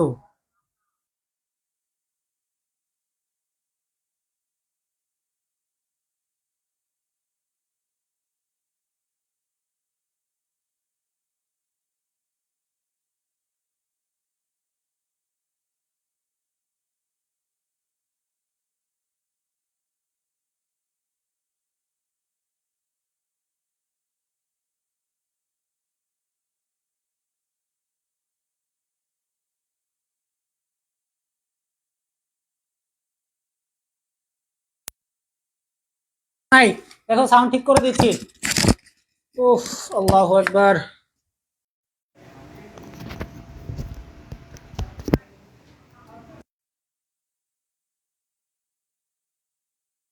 তুমি একটু আমাকে কমেন্ট করে বলবা সাউন্ড ঠিক আছে কিনা, ঠিক আছে। সাউন্ডটা ঠিক আছে কিনা, সাউন্ডটা এবার ঠিক আছে কিনা একটু কমেন্ট করে আমার একটু জানাও। সাউন্ডটা আসলে চলে গেছিল। এবার ঠিক আছে কিনা আমাকে একটু বলতে হবে, দ্রুত বলতে হবে। হ্যাঁ, তাহলে থেকে শব্দ পাইলে আমরা কি বলবো? অপাদান। সাউন্ড এখন ঠিক আছে কিনা বলো। হাত হতে ছাড়া, হাত ছাড়া। আচ্ছা, সাউন্ড নাই, সাউন্ড এখন আছে, এখন আছে সামিয়া। ঠিক আছে ভাই, দেখো সাউন্ড ছিল না 1 মিনিটের মতো মতো। তাহলে আমরা আবার বলি, যেহেতু সাউন্ড ছিল না আমি এই পড়াটা আরেকবার বলতেছি। যদি অপাদান তৎপুরুষ কখন হবে? যখন থেকে শব্দটা থাকবে। এই যে থেকে, এই শব্দটা যদি আমরা পাই ব্যাস বাক্যের মধ্যে তাহলে আমরা তাকে অপাদান বলবো, ঠিক আছে। ঠিক আছে, অপাদান কখন হবে? যদি থেকে শব্দটা থাকে তাহলে সেটা হচ্ছে অপাদান। যেমন গাছ থেকে পড়া, দেশ থেকে ত্যাগ। তারপর আমার ভাই আরো অনেক উদাহরণ দিছে। আমার ভাই কি কি যেন উদাহরণ দিছে, সাউন্ড নাই কমেন্টের আগে। পাশ থেকে বোঝা দেখা, পাশ দেখা, আচ্ছা ঠিক আছে। কল থেকে জল, কল জল, হ্যাঁ। শেষ থেকে শুরু, শেষ থেকে শুরু। তাহলে ঠিক আছে, বুঝছো সবাই এটা। তাহলে আমরা এর পরেরটাই চলে যাব। এরপরে আমরা কোনটাই যাব? এরপরেতে কি রে আছে, নতুন নতুন পড়া আছে। এরপরেতে কি রে আছে, নতুন নতুন শেখার আছে। এরপরেতে কি রে আছে, হ্যাঁ। এরপরে আমরা যাই, হ্যাঁ ঠিক আছে। এরপরে আমরা যাব অধিকরণ তৎপুরুষ। কি তৎপুরুষ? অধিকরণ, বই থেকে পড়া, বই পড়া, হ্যাঁ। অধিকরণ তৎপুরুষ। অধিকরণ ছোট থেকে বড়, ছোট বড়। রাহাতা, আমাদের রাহাতা আপু বলে দিচ্ছেন, হ্যাঁ রাহাতা। তাহলে অধিকরণ কখন হবে? যখন এ তে উপর এই শব্দ তিনটা থাকবে, এ তে উপর, এ তে উপর, ঘর ঘরে থাকে, ঘর বাস, ঘরের মানুষ ঘরে থাকে, ঘর বাস। এই যে এটা আছে, জলে বাস, জলাবাস। এরকম এ যখন থাকবে বা তার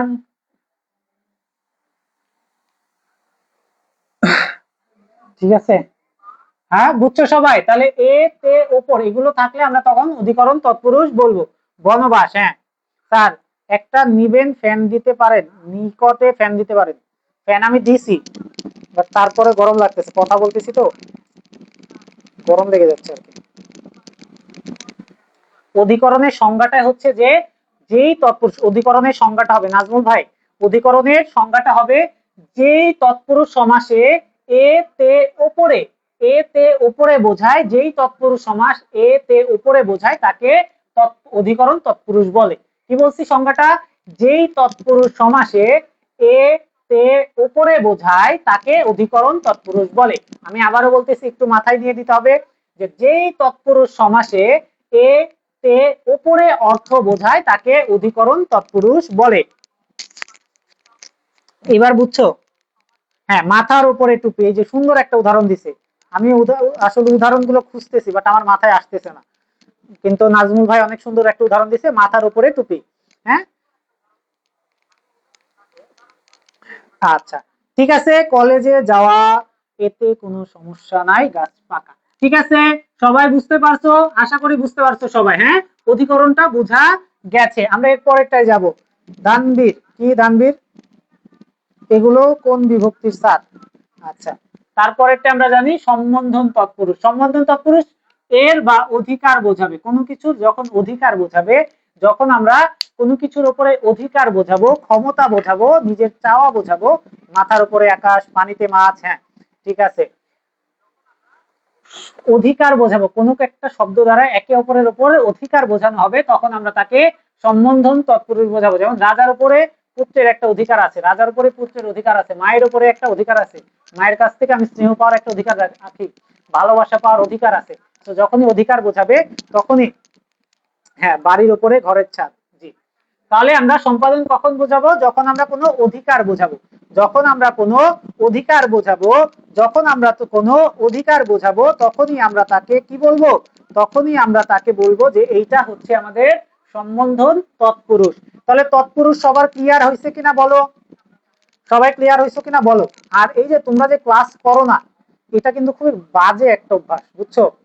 এই যারা ক্লাস করে না, আমাদের ফোন দেওয়া হয় কেন, আমি একটু কারণটা বলে দিই। কারণ অনেকে ফোন দিলে বিরক্ত হয় যে ফোন দিতেছে স্যাররা বারবার, এরকম অনেক অনেক পাবলিক আছে একটু বিরক্ত হয়, ফোন কেটে দেয়। আমরা ফোন দিচ্ছি এই কারণে যেন তোমরা অ্যালার্ট থাকো, আমরা অবশ্যই চাই তোমরা একটা ভালো রেজাল্ট করো। এটা বুঝছো কিনা বলো, আমি ততক্ষণ 2-1 মিনিট কথা বলি। তো আমাদের একটা টার্গেট আছে, আমাদের এখানে যারাই ভর্তি হয় তাদের একটা ভালো রেজাল্ট করে যেন বের হয়। আমরা এমন কোন স্টুডেন্ট চাই না যারা ক্লাস করবে না, পড়ালেখা করবে না, এরকম কোন স্টুডেন্ট চাই না। আমরা চাই সবাই যেন একটা খুব ভালো রেজাল্ট করতে পারে। এন্ড আমাদের এখানে পড়ালেখা করে ভালো রেজাল্ট করা হচ্ছে আমাদের একটা গর্বের বিষয়। তো এই জন্য তোমাদেরকে আমরা চাই যেন তোমরা আমাদের ক্লাসগুলো করো বা আমাদের সাথে তোমরা যোগাযোগ রাখো। এন্ড এটাও আমরা চাই যে আমাদের যদি কোনো দুর্বলতা থাকে, কোনো সমস্যা থাকে, সেটাও আমাদের জানাও। তো এই জন্য আমরা তোমাদেরকে কল দিয়ে বারবার বলি যে ক্লাসে আসো, লাইভ ক্লাসে জয়েন হও, রেকর্ড ক্লাসগুলো দেখো, বাড়ির কাজ দেখো। তোমরা যখন পড়ালেখার মধ্যে থাকবে তখন তোমাদের রেজাল্ট অটোমেটিকলি ভালো হবে। ঠিক আছে, এই জন্য আমরা বারবার কল দেই, বারবার জিজ্ঞেস করি, বারবার বলি। কিন্তু তোমরা অনেকে আছো যারা আসলে মানে এটা ঠিক করো না, ক্লাসগুলো করতে হবে। আমাদের যদি পড়ানোর কোনো সমস্যা থাকে, ধরো আমি ভালো পড়াইতে পারতেছি না বা আমি ভালো পড়াচ্ছি না, এটা বলবা যে স্যার আসিফ স্যার তো ভালো পড়াইতে পারে না বা তার ক্লাস আমার করতে ভালো লাগে না, বিরক্ত লাগে, এই একটা কারণ হইলেও তোমাকে বলতে হবে। কিন্তু তোমাদের উত্তর হয় যে না আপনারা খুব ভালো পড়াচ্ছেন বা আপনারা খুব ভালো পড়ান, কিন্তু তারপর আমি ক্লাস করি। মানে ক্লাস করো না কেন করো না, কোনো উত্তর নাই, যে কেন করি না তারও কোনো কারণ নাই, এরকম কোনো কারণ ছাড়া আর কিছুই করবা না। আর কিছু কিছু স্টুডেন্ট আছো, এটা আমি হচ্ছে কষ্ট নিয়ে বলতেছি, আমি একদম আমার কষ্ট থেকে বলতেছি, কিছু কিছু স্টুডেন্ট আছে যাদেরকে কল দিলে তাদের ব্যবহার আচার এরকম হয় যে মনে হয় আমি তার হচ্ছে ছোট ভাই বা আমি হচ্ছে কোনো অপরাধ করে ফেলছি and সে আমার সাথে ওই টোনে কথা বলতেছে। তো টিচারদের সাথে কথা বলার সময় একটু টোনটা খেয়াল রাখবা, কোন টোনে কার সাথে কথা বলা যায়, কার সাথে কোন টোনে কথা বলা যায়, কোন ভাবে কথা বলা যায়, এগুলো খেয়াল রাখতে হবে। এগুলো শিক্ষণীয় বিষয়, এগুলো আমাদের দরকার, এগুলো আমরা শিখাবো, কারণ আমাদের কাছে শিখতে আসো, শিখতে আসছো তাই না? তো শিখতে আসার নিয়তে যেহেতু হচ্ছে ভর্তি হয়েছো, তো এই কথাগুলো আমাদের বলতে হবে। তো আমরা যখন কল দেবো, এটা আমি কল দিই বা অন্য কোনো স্যার কল দেখ বা অন্য কেউ অপরিচিত করলে, কেউ কল দিলে একটু সুন্দর মতো একটা সালাম দিবা প্রথমে, এরপরে কথা বলবো। বাট তা না বললে বলো কালকে কল দিছি একজন যে হচ্ছে 5 মিনিট আগে ক্লাস শুরু করার জন্য আমারে কল দিছে, কল কল আমি আমি নিজেই কল দিছি। ও বলতেছে স্যার আপনারা আগে আগে ক্লাস শুরু করতেছেন, আপনারা তো বলেন না, কিন্তু আমি ক্লাস শুরু হওয়ার 10-15 মিনিট আগে নোটিশ দিছি। এন্ড তারপরে সে বলতেছে আমি তো মোবাইল নিয়ে বসে থাকি না, আপনারা আগে ক্লাস কেন শুরু করবেন? মানে এমন ভাবে কথা বলতেছেন, মনে হচ্ছে যে আমি আসলে অপরাধ করে ফেলছি। আমি আসলে নিজের থেকে একবার বলতে চাইছিলাম ভাই আমার তো ভুল হয়ে গেছে, এখন কি আমি ক্ষমা চাবো না কি করবো বলো। এমন ভাবে বলতেছে যে কেন ক্লাসে এত আগে শুরু করতেছেন আপনারা, আমি পড়তে পারতেছি না, আমার এই সমস্যা ওই সমস্যা। তো তোর সমস্যা তুই একটু ভালো মতো কথা বল, তুই এমন ভাবে কেন কথা বলতেছিস? তো এই জিনিসগুলো একটু একটু খেয়ালে রাখবা, ঠিক আছে? আমরা তোমাদের খারাপ চাই না, বিশ্বাস করো, আমরা কেউ তোমাদের খারাপ চাই না, আমরা চাই তোমরা ভালো একটা রেজাল্ট করো। এই জন্যই বারবার কল দেওয়া হয়, এই জন্যই বারবার বলা হয় তুমি ক্লাসে জয়েন করো। তো এই জিনিসটা তোমরা দয়া করে একটু খেয়াল রাখো ভাই, কারণ আমরা হচ্ছে বিশেষ করে আমি, আমার মাথা এমনি গরম, তখন দেখা যাচ্ছে যে কথাবার্তা শুই না, দিলাম বাইর কইরা। হ্যাঁ, তো এই কাজগুলো কেউ করবা না। কালকে আমাকে সাগরের সাথে আমি এই ব্যবহারটা পাইছি, সাগর আহমেদ, সাগর আহমেদের দুপুরে বা বিকেলে কল দেওয়া হয়েছে, বলে ক্লাস করে না, ও 3-4টা ক্লাস মিস করছে, কালকে ক্লাসে জয়েন হয়েছে, একটু ফল পাইছে, একদম চেতে গেছে। ঠিক আছে, তো এই জিনিসগুলো তোমরা খেয়াল রাখো। হ্যাঁ, এখন আমরা শিখবো হচ্ছে দ্বিগু সমাস। দ্বিগু সমাস নিয়ে আমাদের আলোচনার কোনো কথা নাই, দ্বিগু সমাস একদম সহজ। আমরা দ্বিগু সমাস চিনবো কিভাবে? যারা আগের ক্লাস করছো তারা আমার অ্যান্সারটা দিবা, তারা সবাই উত্তরটা লিখবা। দ্বিগু সমাস চেনার একটা একদম সহজ একটা উপায় বলছিলাম তাই না? কোন উপায়টা বলছিলাম সবাই বলো? আগের ক্লাস যারা করছো তারা সবাই দ্বিগু সমাসটা খুব সহজে চিনবো। আমি জাস্ট একটা শব্দের কথা বলছিলাম, কি শব্দ ছিল সেটা বলো? আল্লাহু আকবার। জাস্ট একটা শব্দ বলছিলাম, এই একটা শব্দ দেখলে আমরা দ্বিগু সমাস বলবো। ঠিক আছে, জি রাহাত ভাই বলো কি সমস্যা? নাম্বার, এই তো সাইমা বলছে নাম্বার, নাজমা আক্তার বলছে নাম্বার। স্যার পড়াশোনার মূল উদ্দেশ্য হচ্ছে আদব শেখা। হ্যাঁ, ভদ্র হওয়া, যদি না শিখতে পারে তাহলে পড়াশোনা কেমন মনে থাকবে। জি, তো আমাদের আসলে আদব কায়দা শেখা উচিত, কথা বলার ধরন শেখা উচিত, এই জিনিসগুলো আমাদের অবশ্যই শিখতে হবে। আমরা যেমন পুঁথিগত বিদ্যা শিখবো, সাথে আপনাদের আচরণগত বিদ্যাগুলো শিখতে হবে, সমাজে চলতে গেলে আমাদের শিখতে হবে, আমাদের প্রত্যেকটা জিনিসই শেখার দরকার। ঠিক আছে, রাহাত বলছে সংখ্যা, রেহানা বলছে সংখ্যা, এবার তহিদুল ইসলাম বলছে সংখ্যা, জাকিয়া বলছে সংখ্যা, আলী হায়দার মনে নাই। আচ্ছা ঠিক আছে, আলী হায়দারের মনে নাই, বাট আলী হায়দার আজকে জেনে নাও, সেটা হচ্ছে নাম্বার বা সংখ্যা। যদি আমরা সংখ্যা পাই, কি পাই? সংখ্যা পাই। আলী হায়দারকে আজকে কল দেওয়া হয়েছিল তাই না? আলী হায়দারের সাথে প্রায় 5 মিনিট আমরা কথা বলছি আজকে। তাহলে সংখ্যা থাকলে আমরা ওইটাকে দ্বিগু সমাস বলবো, সংখ্যা থাকলে আমরা দ্বিগু সমাস বলবো। সংখ্যা কোনগুলো? 1 2 3 4, 1 2 3 4 থেকে 100 1000 যাই থাকুক, এরকম সংখ্যা যদি থাকে তাহলে সেটা হবে আমাদের দ্বিগু সমাস। তাহলে যেই সমাসের পূর্ব পদে সংখ্যা থাকে, যেই সমাসের, আমাদের আর 5 মিনিটের মধ্যে ক্লাস শেষ করতে হবে, আজান দিয়ে দিবে। হ্যাঁ, তো যেই সমাসের পূর্ব পদে সংখ্যাবাচক শব্দ থাকে তাকে আমরা দ্বিগু সমাস বলি, তার সমষ্টিগত অর্থ প্রকাশ করে তাকে আমরা দ্বিগু সমাস বলি। যেমন 3 লোক, তিলো, 3 জগৎ, 3 জগৎ, 2 হাত, 2 হাত। এই যে সংখ্যা 3 3 2, এগুলো এক একটা কি? তারপর 4 রাস্তা, চৌরাস্তা। তাহলে আমরা যখনই আমরা সংখ্যা দেখবো তখনই আমরা তাকে দ্বিগু সমাস বলবো। একদম শর্টকাট একটা নিয়ম, একদম সহজ একটা নিয়ম। হ্যাঁ, তাহলে সংখ্যা দেখলে আমরা তাকে বলবো দ্বিগু সমাস। হ্যাঁ, এখন আসি দ্বিগু সমাস কত প্রকার ও কি কি। দ্বিগু সমাস হচ্ছে মোট 2 প্রকার সম্ভবত। আরেকটা আমি কথা বলে দেই, যেহেতু ক্লাসে অনেকজন আছো, 100 জনের মতো আছো, তো 100 জন জানতে পারলেও আমাদের ভালো হবে। সেটা হচ্ছে আমরা ক্লাস 4 মিনিট 5 মিনিট বা 10 মিনিট আগে শুরু করতে পারি, কারণ বিদ্যুতের একটা সমস্যা আছে, এই জন্য আমরা অনেক সময় ক্লাস একটু আগে আগে শুরু করে ফেলি, বা একটু দেখা যায় 5-6 মিনিট লেটও হয়। সো এই লেট হওয়া বা আগে হওয়ার জন্য কেউ রাগ করো না প্লিজ, কারণ আমরা ক্লাসটা যদি কারেন্টের সাথে একটু মানে অ্যাডজাস্ট করে ক্লাসগুলো শুরু করতে, এই জন্য আমরা 5 মিনিট আগে শুরু করতে পারি বা 5 মিনিট পরেও শুরু করতে পারি, এটা আমরা নোটিশ বা হোয়াটসঅ্যাপে বলে দিই। তো এটা একটু খেয়াল রাখো। হ্যাঁ, কেউ এটা নিয়ে কেউ রাগারাগি করবে না। তাহলে কি বললাম? দ্বিগু সমাস কত প্রকার? 2 প্রকার। দ্বিগু সমাস সাধারণত 2 প্রকার। তেপান্তর, হ্যাঁ, 2 হাত, তেপান্তর দুই হাত, একটা হচ্ছে নির্দিষ্ট, একটা হচ্ছে নির্দিষ্ট বা সংখ্যাবাচক। যখন আমরা একদম নির্দিষ্ট করে দিব যে লোক আছে কয়টা, তিনটায় আছে, একদম নির্দিষ্ট লোক। বেদ আছে কয়টা, চারটা। রাস্তা আছে কয়টা, চারটা। সাত, আচ্ছা ওই যে কি যেন একজন উদাহরণ দিছো, উদাহরণ একজন দিছে তেপান্তর, হ্যাঁ তেপান্তর বলছিলাম, 13 পান্তরের সমান তেপান্তর। তাহলে যখন নির্দিষ্ট করা থাকবে তখন আমরা তাকে বলবো নির্দিষ্ট দিগু, তখন আমরা বলবো নির্দিষ্ট দিগু। যখন নির্দিষ্ট করা থাকবে তখন আমরা নির্দিষ্ট দিগু বলবো। আচ্ছা, রূপকথা, অপূর্ব, তোমার কি রূপকথার সাথে কোনো লাইন ঘাট আছে? তুমি তো মানে প্রথম থেকে খালি রূপকথা রূপকথা বইলা যাইতেছে। এই কোর্সে কেউ রূপকথা আসো? এই কোর্সে কোনো রূপকথা আসো? রূপকথা নামের কেউ কি আসো এই কোর্সে বা আমাদের এই ক্লাসে?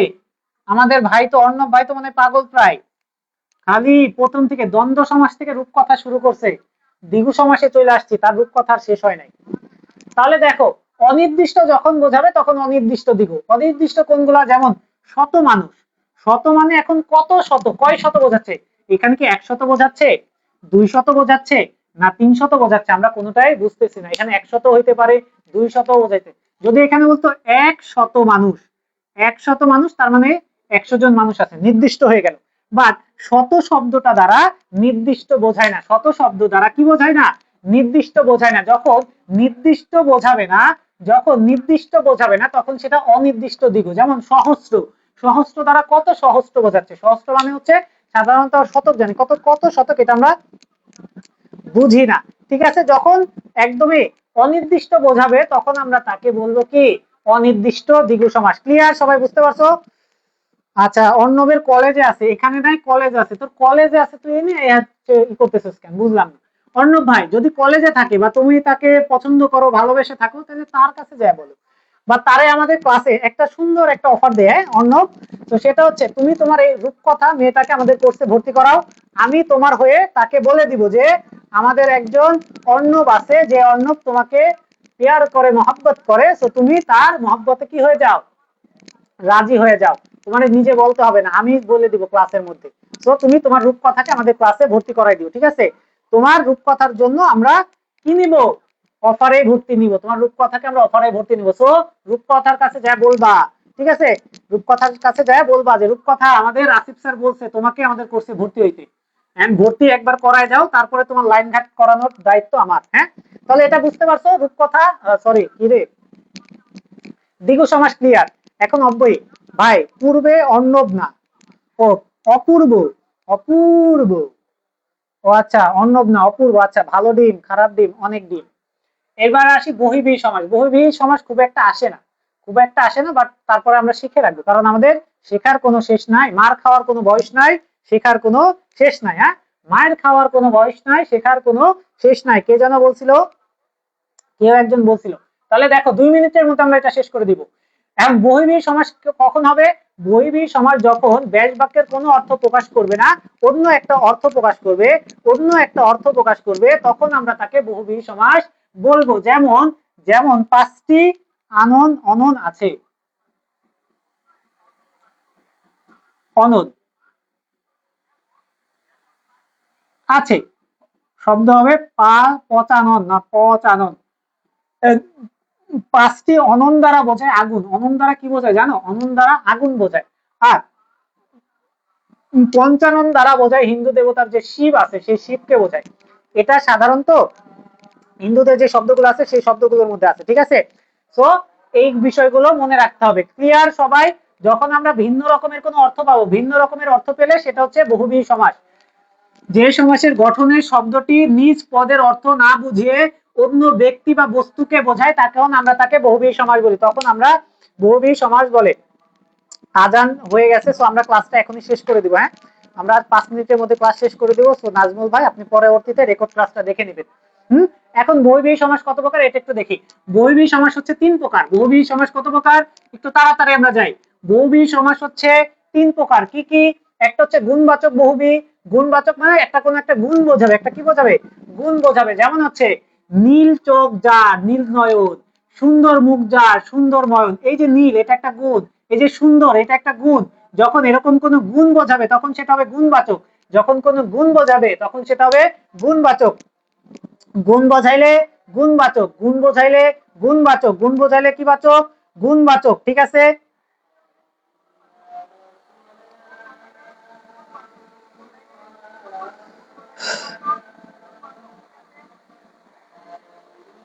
গুণ বোঝাইলে কি বোঝায়?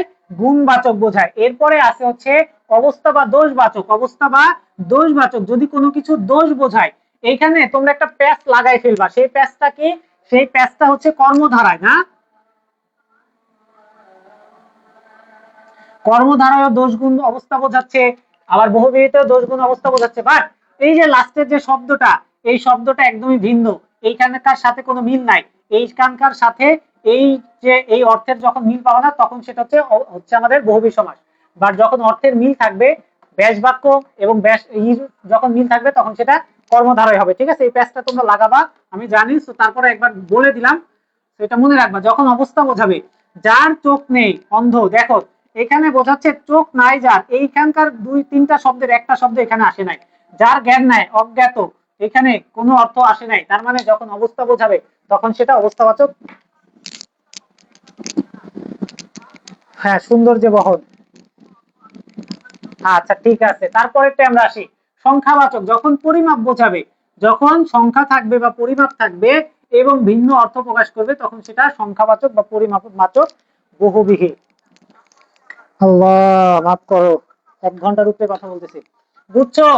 সবাই কি বহুব্রীহি সমাজটা বুঝতে পারছো কিনা বলো? আরে ভাই, তোমরা মনে হয় কেউ পছন্দ করে না। আচ্ছা, ঠিক আছে, বুঝছো? আজান দিয়ে দিছে, আমরা ক্লাসটা শেষ করে দিব। তো সবাই বুঝতে পারছো কিনা বলো? এটা আমাদের লাস্ট লাইভ ছিল। হ্যাঁ, সবাই বুঝছো কিনা বলো? সুবুদ্ধি যার। জি, সবাই বুঝছো কিনা একটু বলো।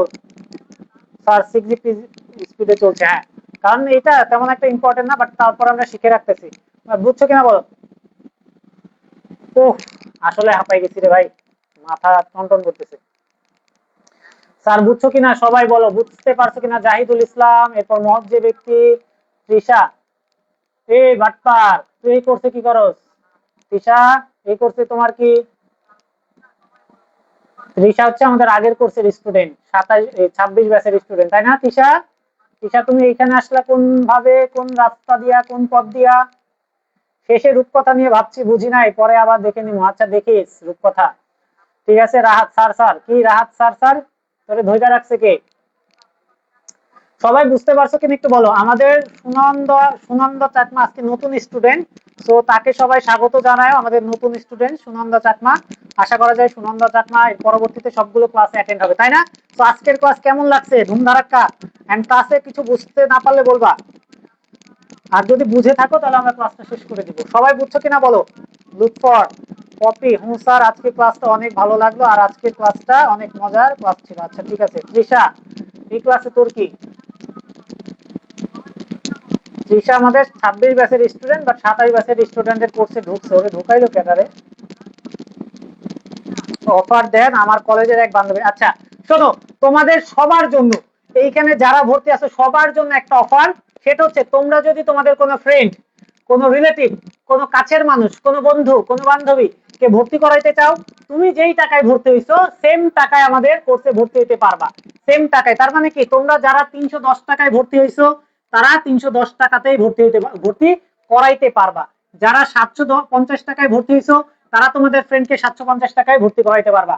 বা যারা 750 টাকায় ভর্তি করাইছো, তোমার ফ্রেন্ডকে তুমি 310 টাকায় ভর্তি করাইতে পারবা। ঠিক আছে, যারা 3000 টাকায় ভর্তি করাইছো, তারা ভর্তি হইছো আর কি, তাদের আমরা বই একটা বিশাল অঙ্কের ছাড় দিব। এন্ড আমাদের বইগুলো তোমরা চাইলে অর্ডার করে দিতে পারো। 3টা বই, Bangla first paper, second paper, ইংরেজি ডোজ, এই 3টা বই মাত্র 1000 টাকায় পেয়ে যাবে, এবং ডেলিভারি চার্জ ফ্রি। যদি আমার কথা বলে বা ইএল স্টুডেন্ট লেখে, আমাদের ইএল স্টুডেন্ট লেখে কেউ যদি আমাদের বই অর্ডার করে, তাহলে ডেলিভারি চার্জ সম্পূর্ণ ফ্রি, এবং 1000 টাকায় Bangla first paper, second paper এবং ইংরেজি ডোজ, এই 3টা বই দিয়ে দিব। এবং বইগুলো অর্ডার করতে চাইলে আমাদের হোয়াটসঅ্যাপ নাম্বারে 0181816527 এই নাম্বারে তোমার নাম, ঠিকানা, ফোন নাম্বারটা লিখে দিলে আমরা অর্ডারটা নিয়ে নিব। এন্ড আমাদের কোর্সে যদি তোমাদের কোনো বান্ধবী, কোনো বন্ধু বা তোমার কাছের কোনো মানুষকে ভর্তি করাইতে চাও, তাহলে আমরা 310 টাকার অফারে ইনশাআল্লাহ ভর্তি নিব। ঠিক আছে, বুঝতে পারছো সবাই?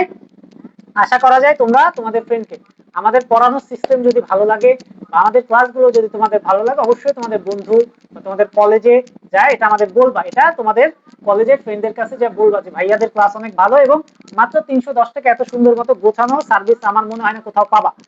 সো যদি এটা চাও তো রেফারেন্স করতে পারো, ইনশাল্লাহ আমরা তোমাদের ফ্রেন্ডদেরকে ভর্তি নেবো। ঠিক আছে, সো আশা করা যায় যে সবাই তোমাদের ফ্রেন্ডদেরকে জানাই ভাই আমাদের কোর্সের ব্যাপারে, তাদেরকে ভর্তি করাইবে ইনশাল্লাহ।